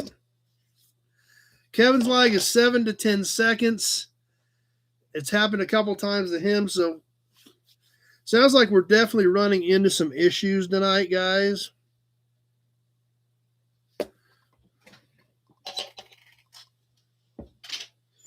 I tell you what, I've got a Hudson badge. Yeah, that's true. That would probably work too. I've got a can and a plate right here, and we may do those and then kind of just punt till next week since we're having a lot of delay issues. Dougster's good. Okay, so I've got 2 more things already set up here on the desk. So let's do those and kind of see where things are going. But if we keep fighting these delays, then that makes it tough on everybody. So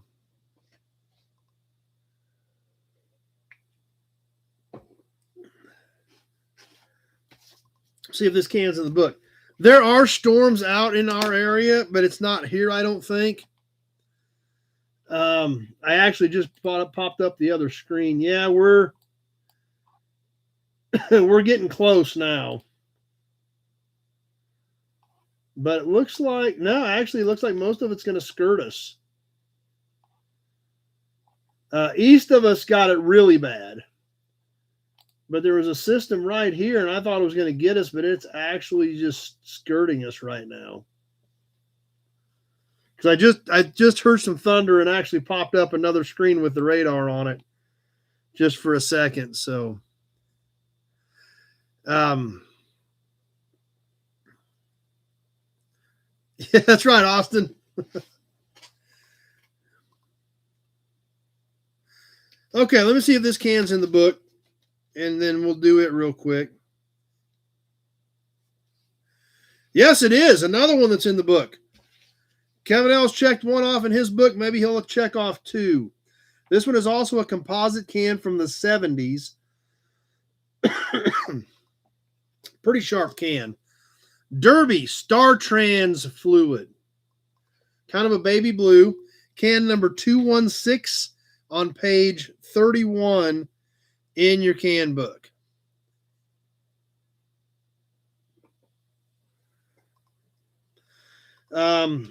Derby Star Trans Fluid, Derby Refining Company, Wichita, Kansas. Blue, red, chrome, and white. Composite 70s era. So crazy to think that this can is 50 years old.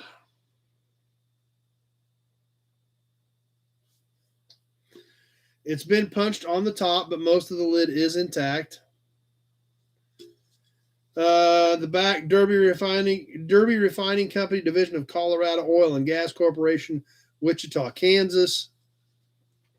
On the back.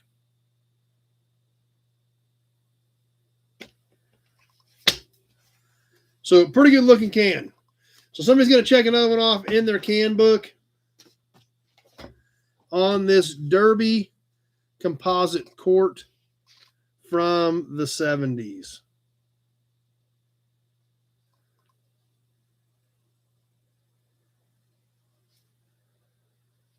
$20 with Sanderson.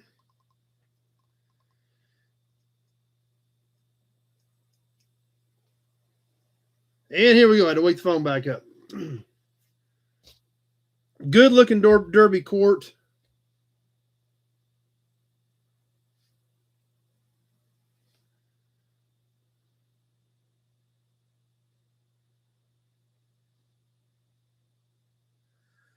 $25 with Mary. I do have your can book here as well, Mary, so need to get that headed your way. 30 seconds gone.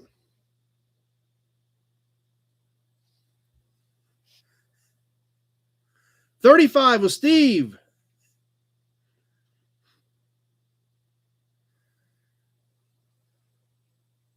Yeah, Yep, I can see that. Big job, just almost normal. Yep, because that was definitely a church key on that one.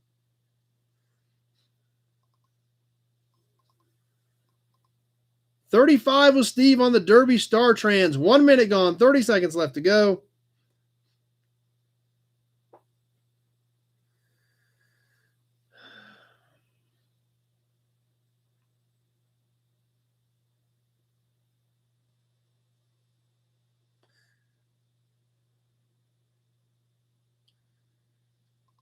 Just about ready to wrap this one up. 35 with Steve, and that gets it done, Steve, at 35. Ron had a 40, and it was 2 seconds too late.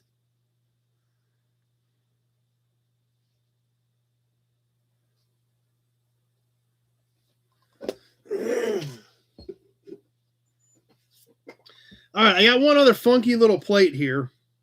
I don't have any clue what this is. I don't know if it's motorcycle, trailer.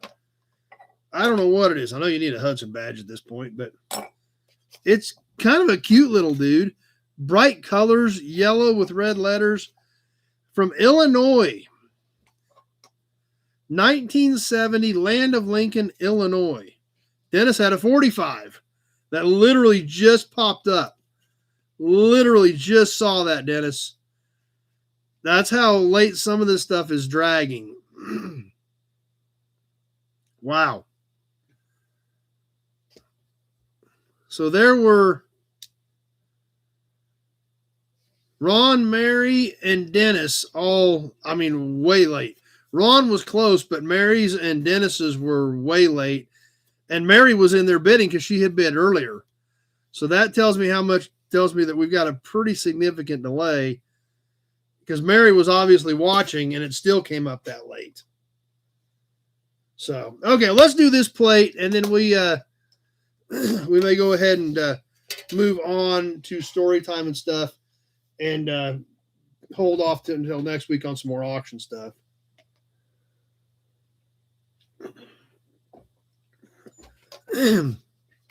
So So this is a weird little plate. Like I said, I don't know if it's motorcycle, trailer. I don't know what it is. It doesn't say. But it's pretty sharp. From the land of Lincoln in 1970. Talk about bright colors. This is all embossed. It's just all tiny. It's just tiny little letters. Illinois 1970. It is 8 5/8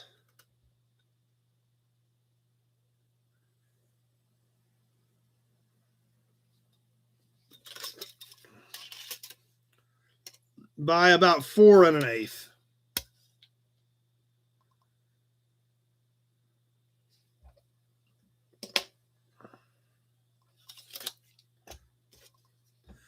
It is bent up a little bit. It's not perfectly flat. It's been bent a little bit.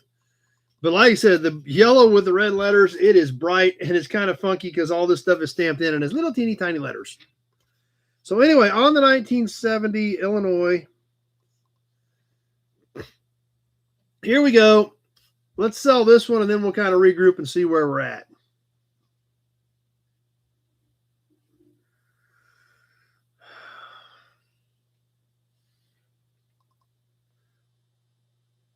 I thought it was cute. Nobody else must think it's cute. 10 with hubcap. 10 with big job. 35 with Christine. Don't stop the auctions. 30 seconds gone.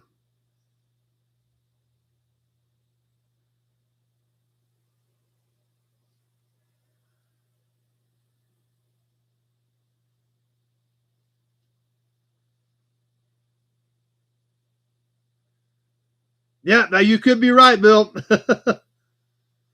16 with Michael over here just popped up. I don't know when you put that in, Michael, but I don't know how bad Facebook is lagging, but that just popped up. 1 minute gone. We've got Christine at 35 on the cute little Illinois plate. It does say Lincoln.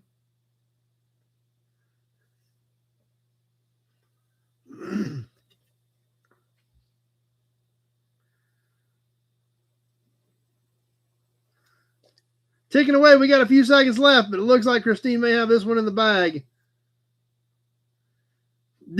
Big John don't like Illinois that much. And that does it. Christine at 35.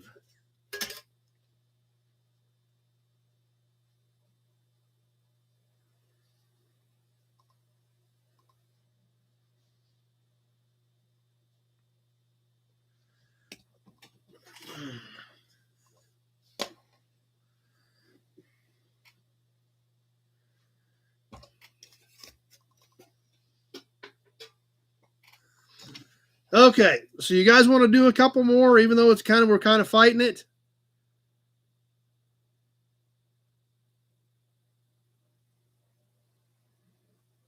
No lag, same as usual. Okay. Dugster votes yes.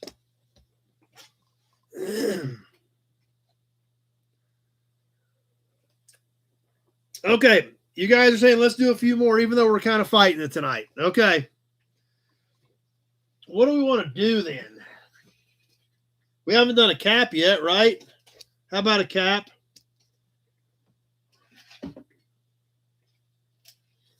Oh, we got this piece that Glenn donated back too. It's over in this other box. Let's do that real quick. There we go, Mary. Perfect.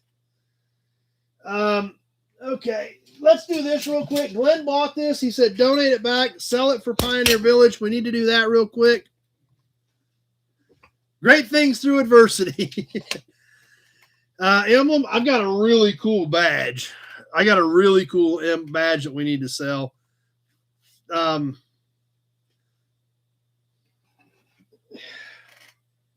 We could probably do it. This thing's great. I love these things. Are awesome. I've got a couple of these. Whoa, hold up. More supercharged stars on Facebook from come back here. From Michael Glagola. Boom. Supercharged superstars from Michael on Facebook. Thanks, Michael.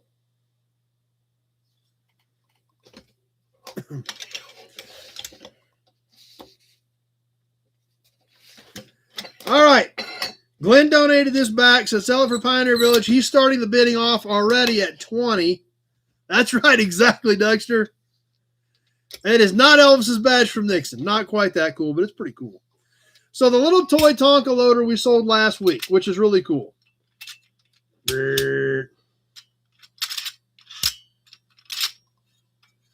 Bucket dumps. No rollover protection. Missing an exhaust stack. It is about 10 inches overall length from the tip of the bucket to the tail. Original wheels. So, selling back for Pioneer Village, donated back by Glenn on the Tonka loader. And here we go. We just sold this one. This exact one. Glenn bought it, paid for it, said sell it again, and donate the money to the Pioneer Village Fund. So you are right.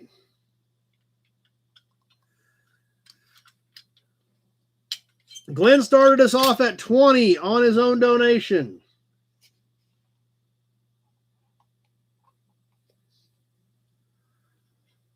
$30 seconds gone.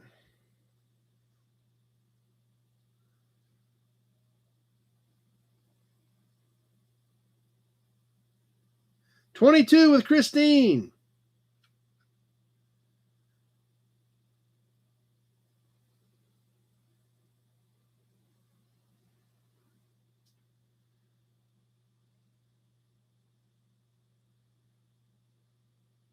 $25 with Glenn, bidding on his own donation again. 1 minute gone.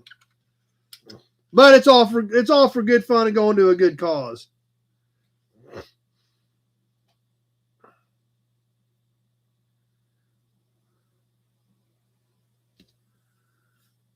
I guess that's one way to look at it, Dougster. 100 with Bill Disc.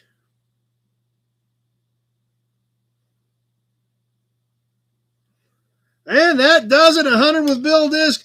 Michael had a 25 over there that just popped up. Wanted to name a car. Okay. So we'll add that to the Pioneer Village pot courtesy of Glenn and Bill Disc.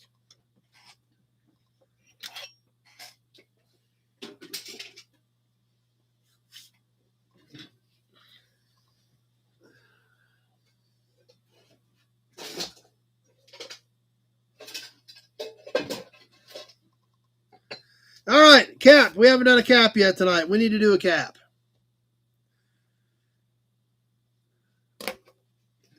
And I do like this one. I think you guys will too. It's one of those that's a little different. We may have done one similar to this. I think we did one time. This is a 40s era Oldsmobile with this symbol that nobody really knows what it is.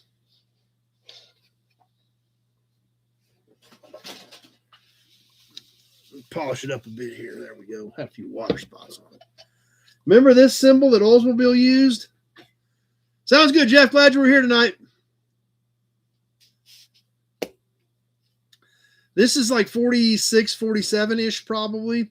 Has this old symbol that Oldsmobile used. This was actually red down in these parts, kind of a goldish, orangish yellow up here.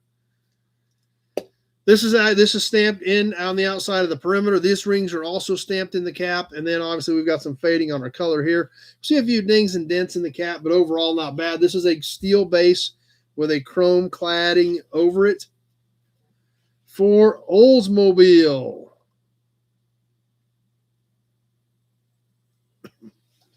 So let me give you a dimension on this one, and we'll get this one live and rolling. 10 1/4. Michael's got his sunglasses on. 10 1/4 on the diameter on this Oldsmobile cap, and away we go.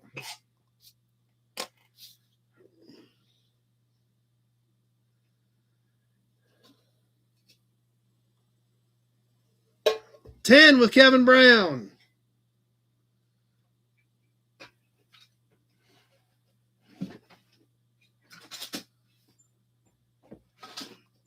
12 with Tim B.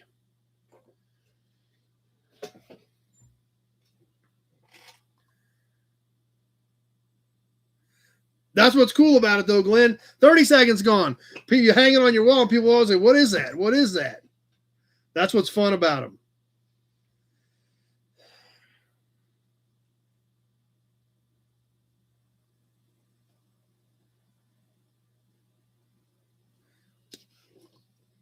$12 with Tim B. Sure, this thing ain't done at that, though. These are pretty cool. 1 minute gone. 30 seconds left to go.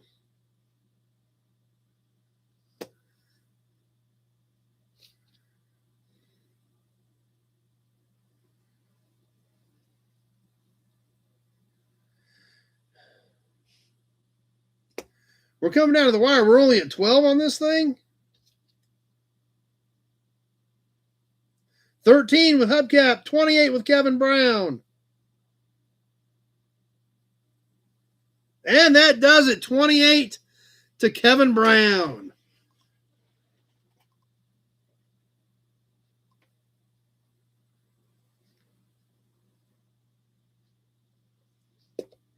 $33 with Steve. A little too late. We'll add that one to Kevin's pile.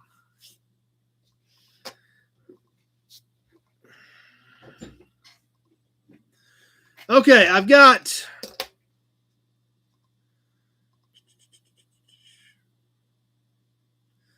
a couple really cool things out here. We could do those, maybe one more plate, and then we'll kind of wrap it up for the night. We still want to squeeze story time and stuff in, so we could do this. We could sell whatever this is. Go! 60 seconds on whatever this is. I don't know what it is. I just grabbed it out of a pile of new plates. I don't know what it is. So, let's go. What do you guys think? 60 seconds. 25 with Austin.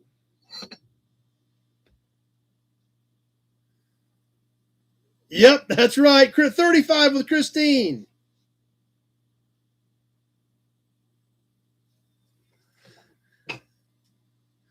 $40 with Steve.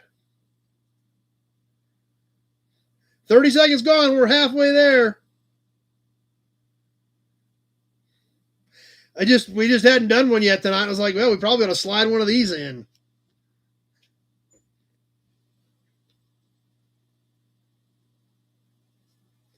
$42 with Christine. Few seconds left. Michael at 28. I got Christine at 42. And 45 with Steve, and that gets it done. Holy cow, 45 with Steve in like that much time. It was like 59 and rolling, and Steve's 45 came through.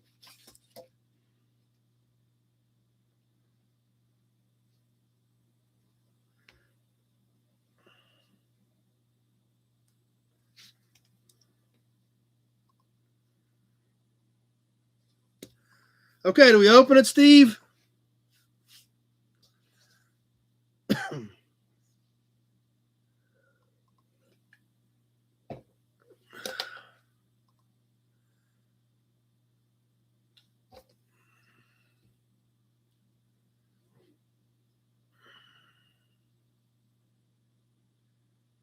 Waiting to see if we're going to just throw it in the pile or do we open it?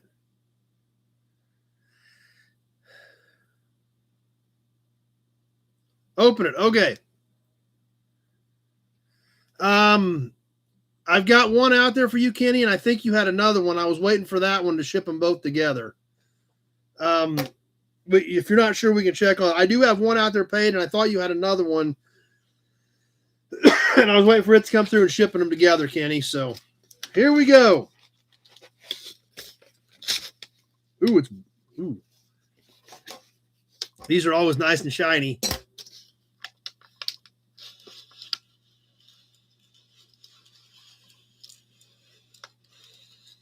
Black and gold, 1968. 4291.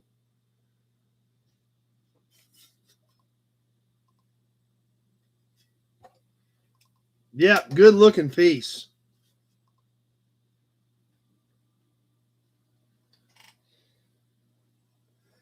All right. Congratulations, Steve.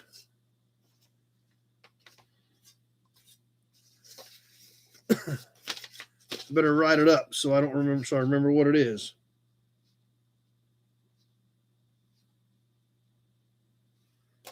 Okay.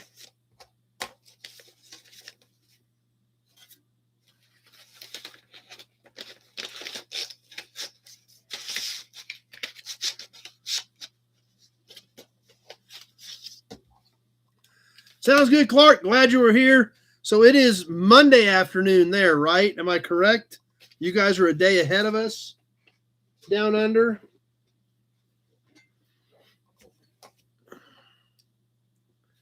Okay. Got another one of these, and these things are great. They don't come up very often. We've done a few of them over the years. So we'll do two more things, maybe. This other emblem, I'm still kind of, I hate to sell it, but Monday at 2:17 p.m. down under.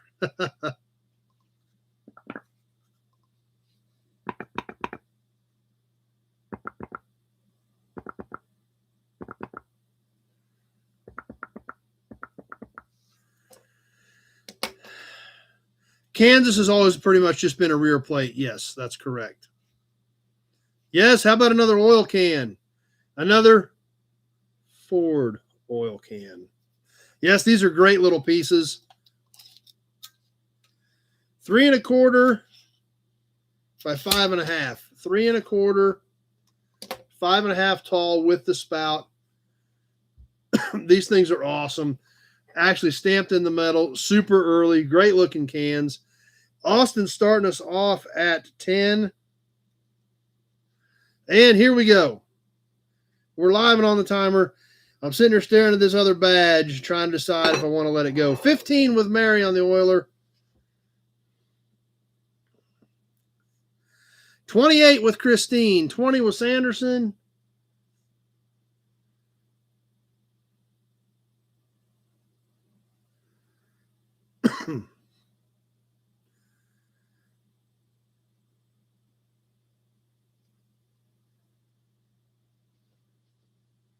30 seconds gone. 28 with Christine.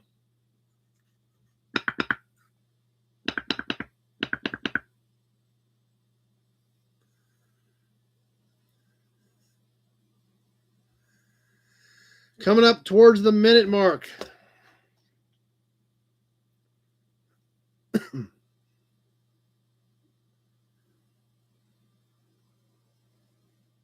One minute gone. 30 seconds left to go. Christine at 28. Everybody just kind of chilled out.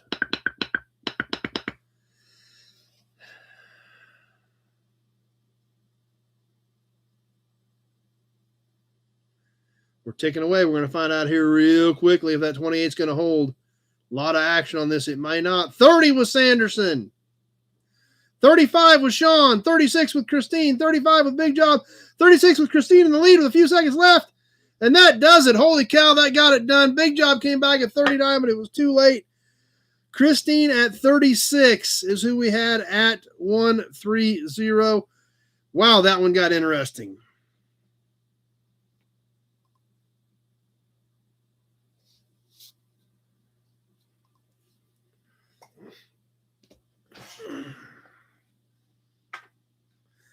Okay.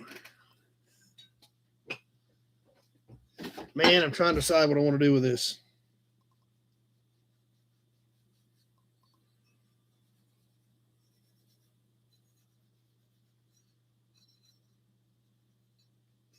These things are so cool.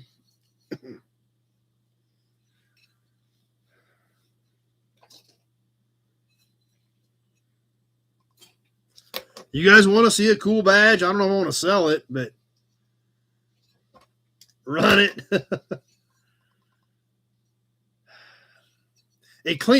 Before I cleaned it up, I wasn't worried about it. I was like, this has got some pitting in it. Not a big deal, but man, it cleaned up pretty decent. I don't know. We'll see what happens. I guess we'll see what happens. We'll see if you guys are as excited about it as I am. I think we did one of these, but it's been a long time ago.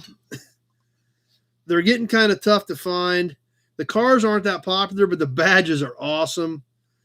From our friends at Kaiser with the buffalo on it.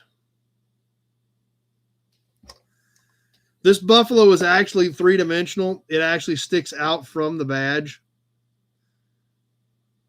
You see his head right there. It actually raises above the badge. These bushes are trees. These chrome lines are actually cast into the pop metal. This black background looks great. The green down here, green behind the K. The K does have some pitting, but it's cool. That's why I'm still sitting here trying. I'm going to really just keep this one and put it in the pile with the rest of them. It is V-shaped, so it went on the front of the hood. It actually does have one broken stud, but who cares because this thing's cool. It is about 5 inches if I go straight across the top of the V.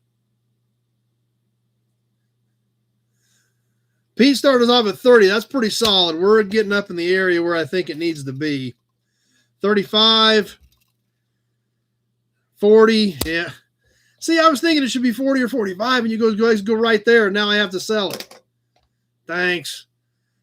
48 with Mary, and it is about 3 inches tall, but these things are just awesome. Now, I don't know why they used the buffalo. They just did. So, I guess we got to get this on the timer, get rolling with it. Mary at 55. Wake my phone back up, and now I got to sell it because I said I would. Here we go. On the Kaiser with the buffalo on it. I guess I'll write it on the pad. I hadn't even written it down yet.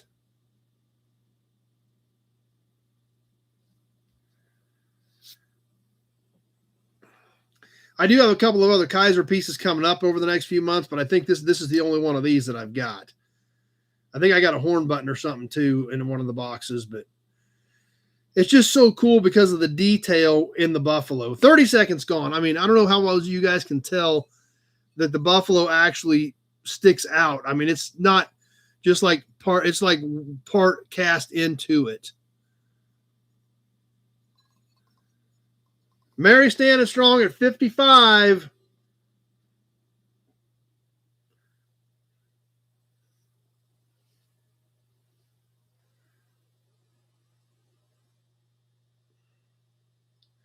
One minute gone. 30 seconds left to go. 66 with Michael Glagola. 60 with Sanderson. I got 66 with Michael on Facebook. 68 with Mary. 70 with Sean. We got a few seconds left. Sean at 70 right now. 75 with Christine. 75 with Mary. 78 with Kevin Brown. And that does it. 78 with Kevin Brown. Holy cow. 78, Kevin Brown, as it hit the 130 mark. There's an 80 from Mary. Kevin at 78. Whew.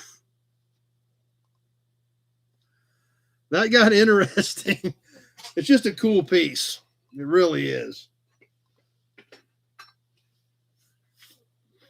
Holy cow, that one was fun. That one was almost kind of a little confusing for me.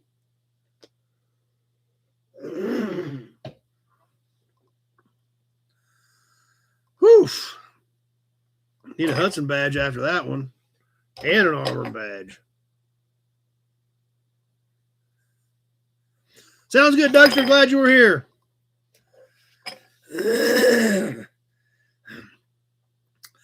All right, guys. Well, it actually ended up working out okay. I think everybody kind of got used to the delays there, and we were kind of shooting okay, so worked out all right. But anyway, we're about 2 hours in. We still want to catch story time and a few other things, so I think we'll move on to that and keep moving forward here. Sounds good, Mary. Thanks for being here. Are you still going to try to make it up for the gathering, Mary? Have you thought about that? So I don't know if you were on earlier when we talked about that. just trying to get a solid head count for food here within the next week or 10 days. So anyway, guys, thanks for participating tonight. It had a lot of fun. Just had to get about halfway through it before everybody figured out what was going on.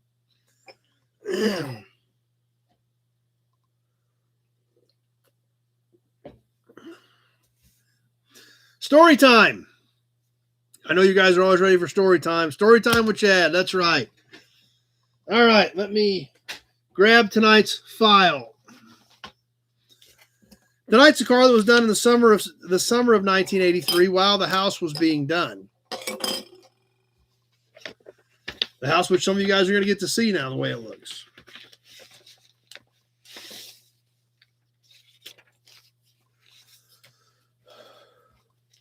Now, this is an interesting one, and this is another reason why I wanted to leave a few minutes for this one. This one's got a long story, so I wanted to make sure we had time to go through it all and really take it all in.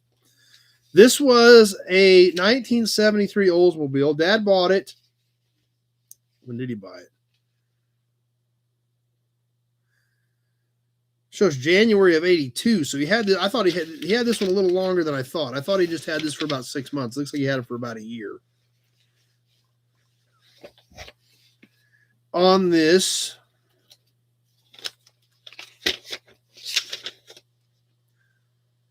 Zodiac Blue 1973 Olds Cutlass.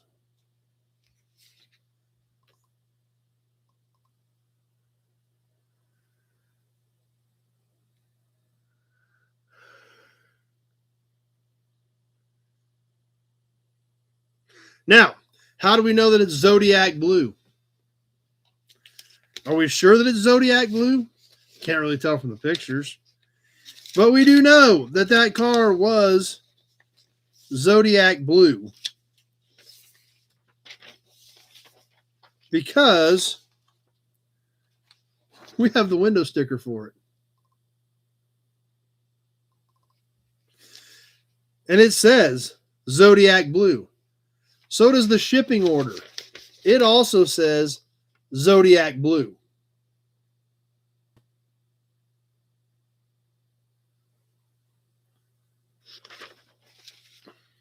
That's crazy, Wiley. So, Cutlass Supreme Colonnade Hardtop Coupe. Shipped to Dub Vehicles Cadillac Inc., Great Bend, Kansas. Final assembly, Arlington, Texas. Bucket seat vinyl carpeting, roof drip edge, 354 barrel engine.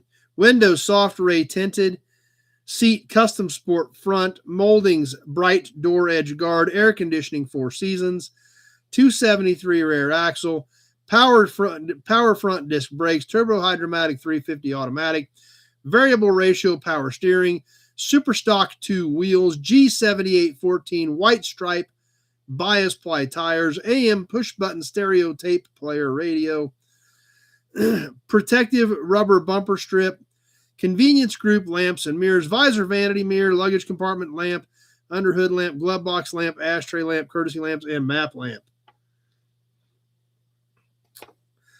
Dad said the car was really bad. It had rust starting under the vinyl top. Which is kind of crazy. This car was a 73 and he bought it in 82 and it was really bad. Very easily could have ended up in Oklahoma.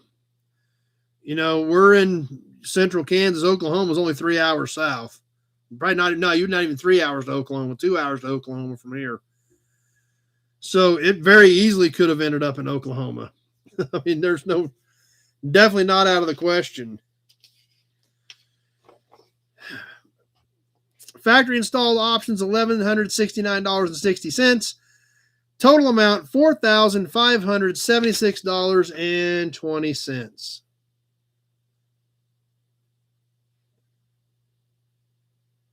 Mark thinking about driving his Cutlass out. So you're not going to go junking into Bentley this year or what? So,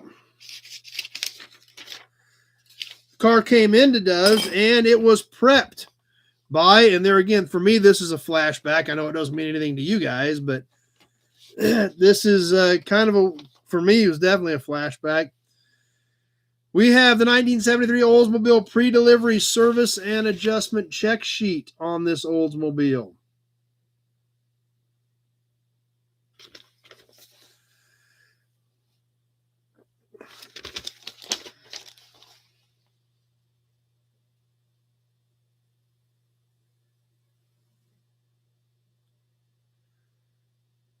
So, let's check the original ticket.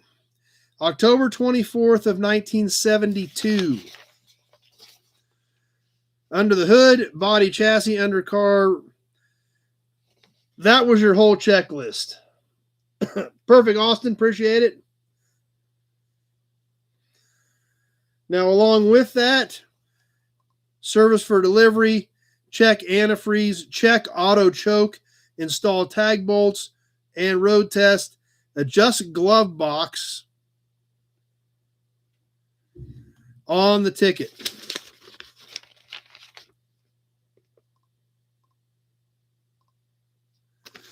And for me, it was a flashback. This prep and delivery was actually done by Verl.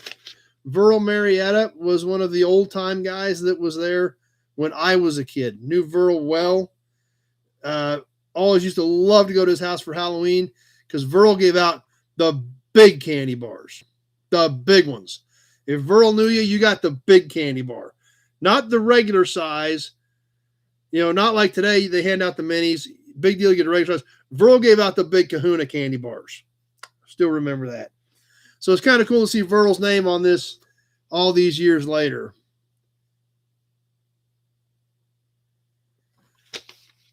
Well, but Dad, I think they fixed all this though, Wiley. So it probably wasn't rusty at that point, but they had a lot of work to do to get it there. So they sold this car October 31st of 1972. They pre-delivered it in October 24th to Cottonwood Cattle Company here in Great Bend. They did the vinyl top. Of course, Dad had to redo it, but the vinyl top was dealer installed. Price of the car, vinyl top added on at $99.50.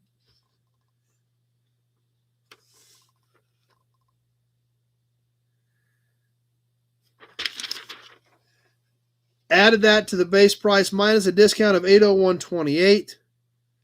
Plus sales tax made the car $39.90.65 out the door.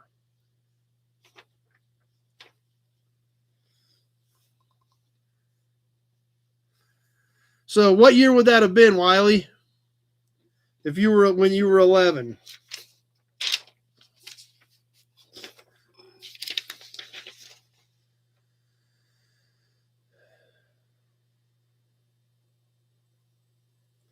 '87, '88. Okay. So yeah, I mean, Dad sold this in '83, so I don't know why it sure could have worked its way south. Here's the ticket for when they put the vinyl top on. They charged $99.50, but internally it was $20 to put a vinyl top on. Of course, that was probably the labor. That probably didn't include the top.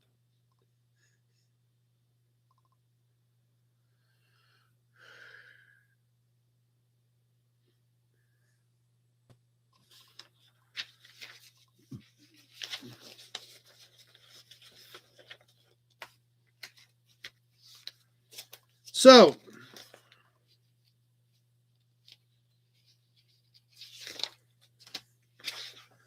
that gets us to,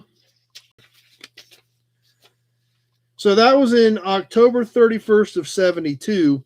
So now we're going to jump forward almost 10 years to January 28th of 1982. The car was apparently traded back in at Dove's. Dad bought it January 28th of 82. Put a Monte Carlo interior in it, said the car was a nightmare. That's probably why it was around for so long. Put it in my name, January 28th of 82.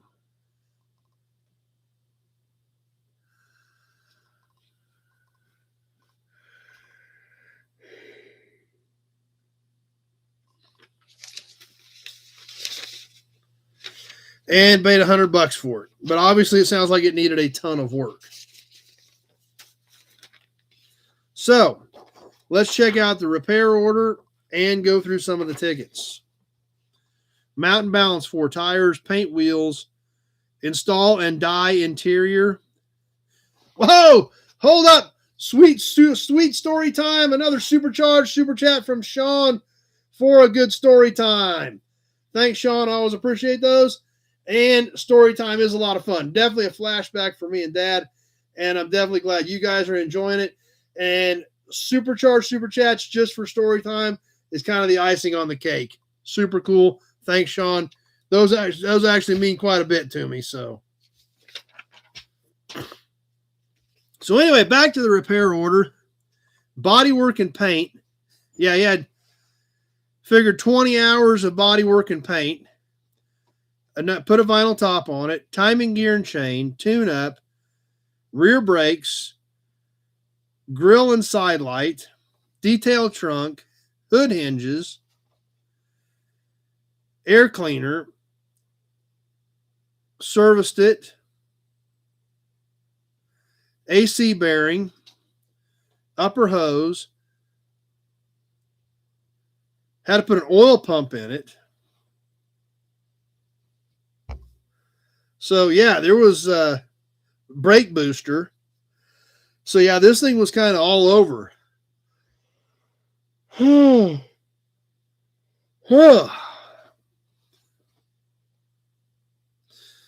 So anyway, let's look at some of the tickets on this.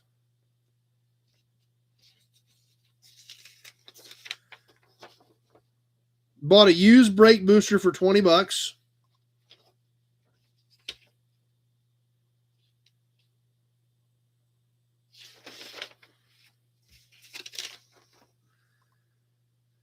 Vinyl top, which this is just probably the kit to do it, was $30.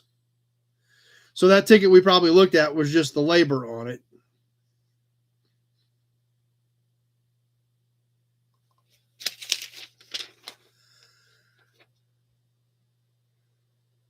Oh, man. Seat dye, since he had to put a different interior in it.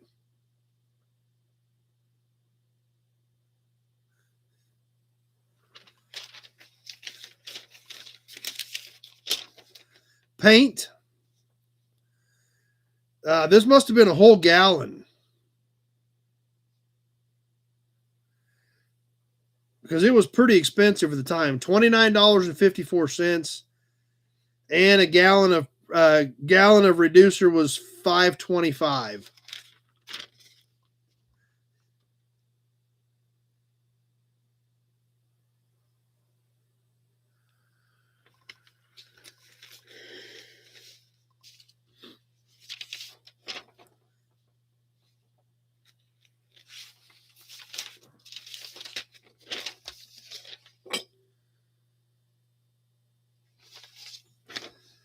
And oil pump he actually had done at Dove's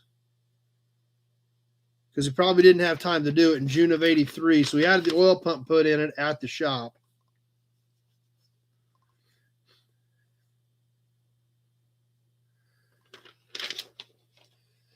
And it was, let's see. Oh, look, you guys got to listen to this. R&R oil pump to clean out, overhaul oil pump, drill out 2 bolts, and install 1 helicoil. The total ticket was $55.90.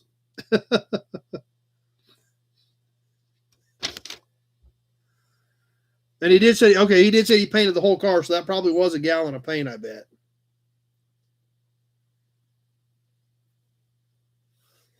And there's one more ticket for parts for the hood hinges. Anybody want to guess where he got the hood hinges at? $15 for a set of hood hinges. March 15th of '82.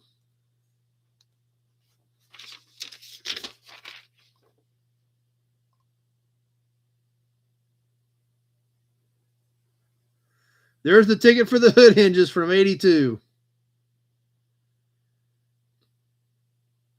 Not Western Auto.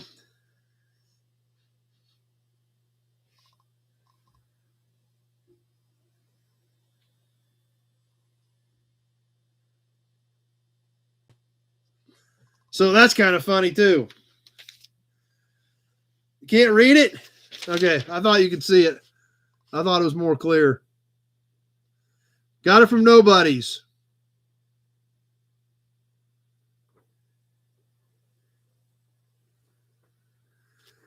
Let's try to get the angle a little bit better.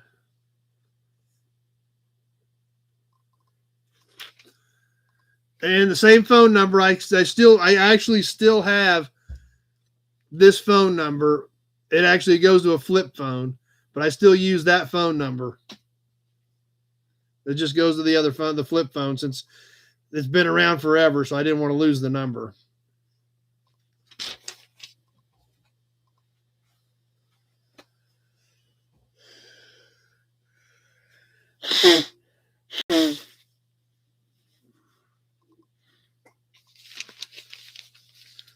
So yeah, so this one was a ton of work.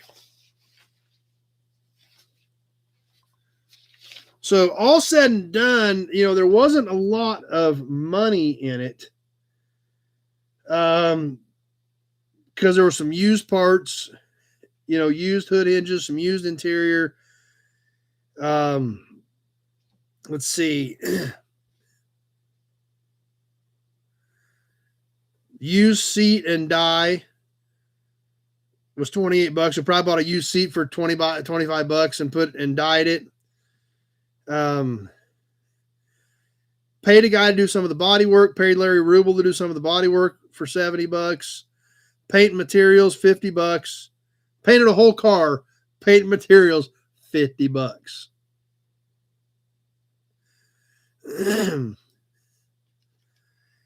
Vinyl top, $30. Spark plug, $6. Right grill and light, $45.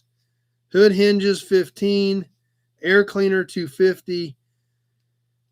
Serviced it, oil filter, $865. $5 in Freon. $36 clean oil pump. $6 for a pan gasket. Safety inspection. Insurance. Used brake booster. And he had hard money. Now, obviously, tons of labor. Hard money, he had $451 in it.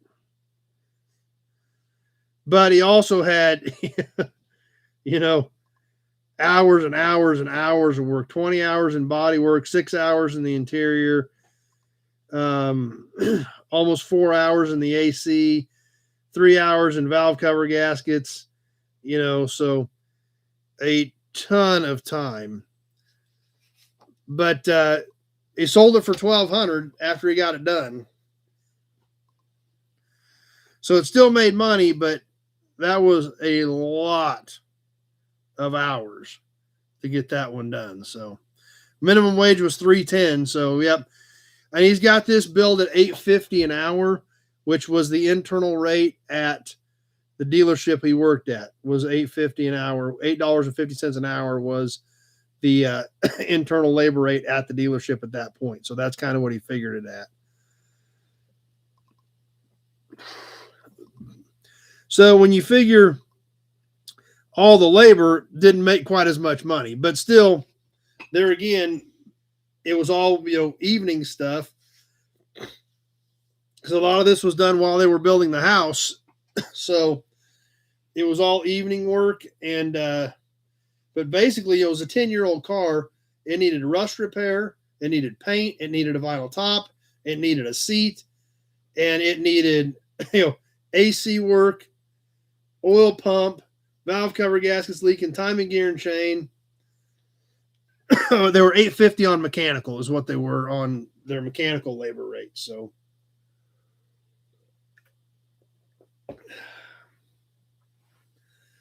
it's kind of crazy to think that this car was not quite 10 years old and it needed attention everywhere.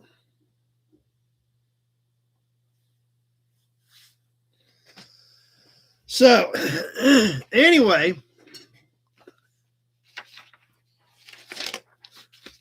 there is some of the rest of the story on the Zodiac Blue 1973 Cutlass.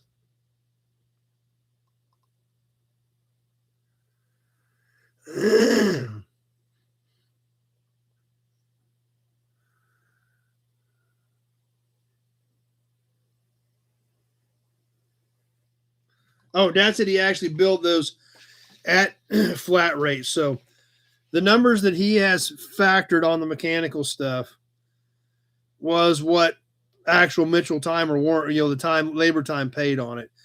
So he had 5 hours on timing gear and chain, but he could probably do it at half that. So,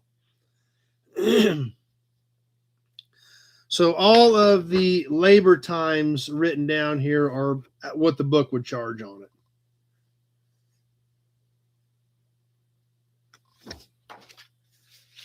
So anyway, I knew that one was going to take some time, but it took some time because we had a lot of cool stuff to go with it. All the way back to the PDI check sheet, the shipping order, and the window sticker.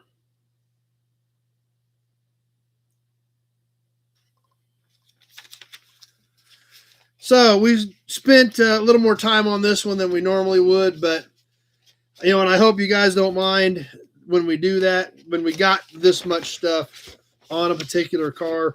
The feedback is still really great for doing these story times, and I'm glad you guys are enjoying them. Obviously, it's a great trip back in time for me and Dad, but I'm glad you guys are enjoying them as well. And definitely a different time and place in the car world to look back at what was happening in those time periods, and it's a whole different deal. So yeah, that's true, Wiley. You'll have to check with him, see if there's any pictures left around of it or anything, and see if he's got any information on it. I mean, I'm sure the car is obviously long gone at this point, but yeah, that would be cool if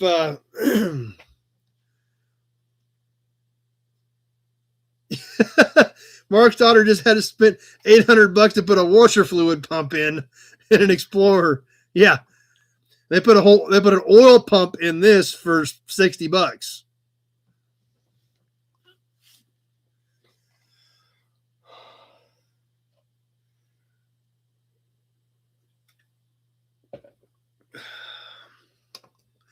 But yeah, go! All right, hold up, Kevin L. hitting us up with another supercharged super chat for a great story time. Boom. I really appreciate those guys. Super chats are great anyway, but super chats for story time are even better because, like I said, these story times are a big part of how we got here. There were these story times right in this window built that house that you guys just saw. It paid for everything in those pictures that you guys saw in that video. And what some of you guys are going to see in person here in a few weeks. So like I said, it all builds together to where we ended up at today. And, we've been very fortunate over the years that, that we are here where we're at with the cars that we've got and the fun that we've had with them and the fun we have with all you guys. And, one thing about it, you guys are going to get to see. Thanks, Boy Camp. Appreciate it. And we need to get the video done on this, but you guys, we haven't gotten it done yet. And Michael is looking at buying a 73 Cutlass right now. Holy cow. That's crazy. Thanks. Glad you were here, Mark. But we haven't done the video on that Riviera concept car. So you guys are going to get to see that in person too. We need to get that done. That is just, it's the only one. You can say it's a unique car, but it obviously is a unique car because it's the only one. Buick Engineering built one V8 powered last generation Rivieras. They built one last Riviera with a V8, and it's this car. So you guys are going to get to see that in person too. So we need to do something on that, but this is all what built all this. This is how this all came together and came full circle. So, yeah, that's right. That's about as unique as it gets when when Buick Engineering specifically built it as a test bed for a V8, sent that exact car to SEMA in 98. It's pretty unique, that's for sure. So anyway, guys, appreciate you being here tonight, man. We're already coming up on 10 o'clock. I knew this story time was going to take some time. I appreciate you guys bearing with me and enjoying it. Actually, the car did go to, when Dad sold it, it did go south, just not quite to Oklahoma. He sold to a guy in St. John, Kansas, which is only about 30 miles south of Great Bend, but it was headed south. That's right, 11 for you guys out east. So it did actually head south when it left Great Bend. Not very far, but it was going that direction. So not sure where it ended up at, but yeah, see if your brother's got any information on it. And that would be wild if that was the car he ended up with 5 years after this. So anyway, guys, I know we need to get finished up. I know you guys need to get to bed, and I need to do the same. It's thundering out again. I hope we don't get any weather. But excited. 2.5 weeks you guys are going to be rolling in. It's going to be awesome. Glad you enjoyed it, JP.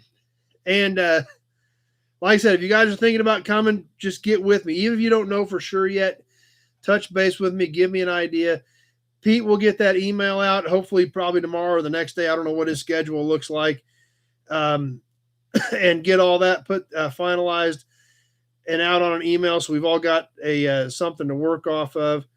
And obviously that's not set in stone by any means. That's just a plan to try to work with for that weekend. So anyway, it's exciting. We're about here. We've got an awesome crowd, more people we've ever had, and it's going to be a fun weekend. So thanks for being here tonight, everybody. Stay tuned. We'll see what happens Tuesday. I don't know. I may have time to do Toy Tuesday this week. I don't have a jam-packed week, so we'll see how Tuesday night shakes out. Friday night, Barn Find Impala convertible video coming up. I think you guys are going to enjoy that. That one's going to be fun. So stay tuned for that as well. Good video, good car, and Austin's digging it. So, hey, there's Big Rig Brett's back. So you can just bring a trailer and take it home with you, Austin. Just saying. Of course, you haven't seen that Chevelle wagon yet either. Chevelle wagon's cool. Need to get to work on that car and get it ready to shoot too. So yep, that Impala convertible video is going to drop Friday night. I got a couple other ones shot. Oh yeah, Chevelle Concours wagon. Concours wagon. It's all fancy. Thanks, Big Job. More Johnny Carson comments. It still floors me that you guys even use the Johnny Carson reference, but it's awesome, and I definitely appreciate it. Makes me feel like we are accomplishing something here. That's right. Always work towards your goal. No doubt about that, Sean. And can't wait to see you guys in a few weeks.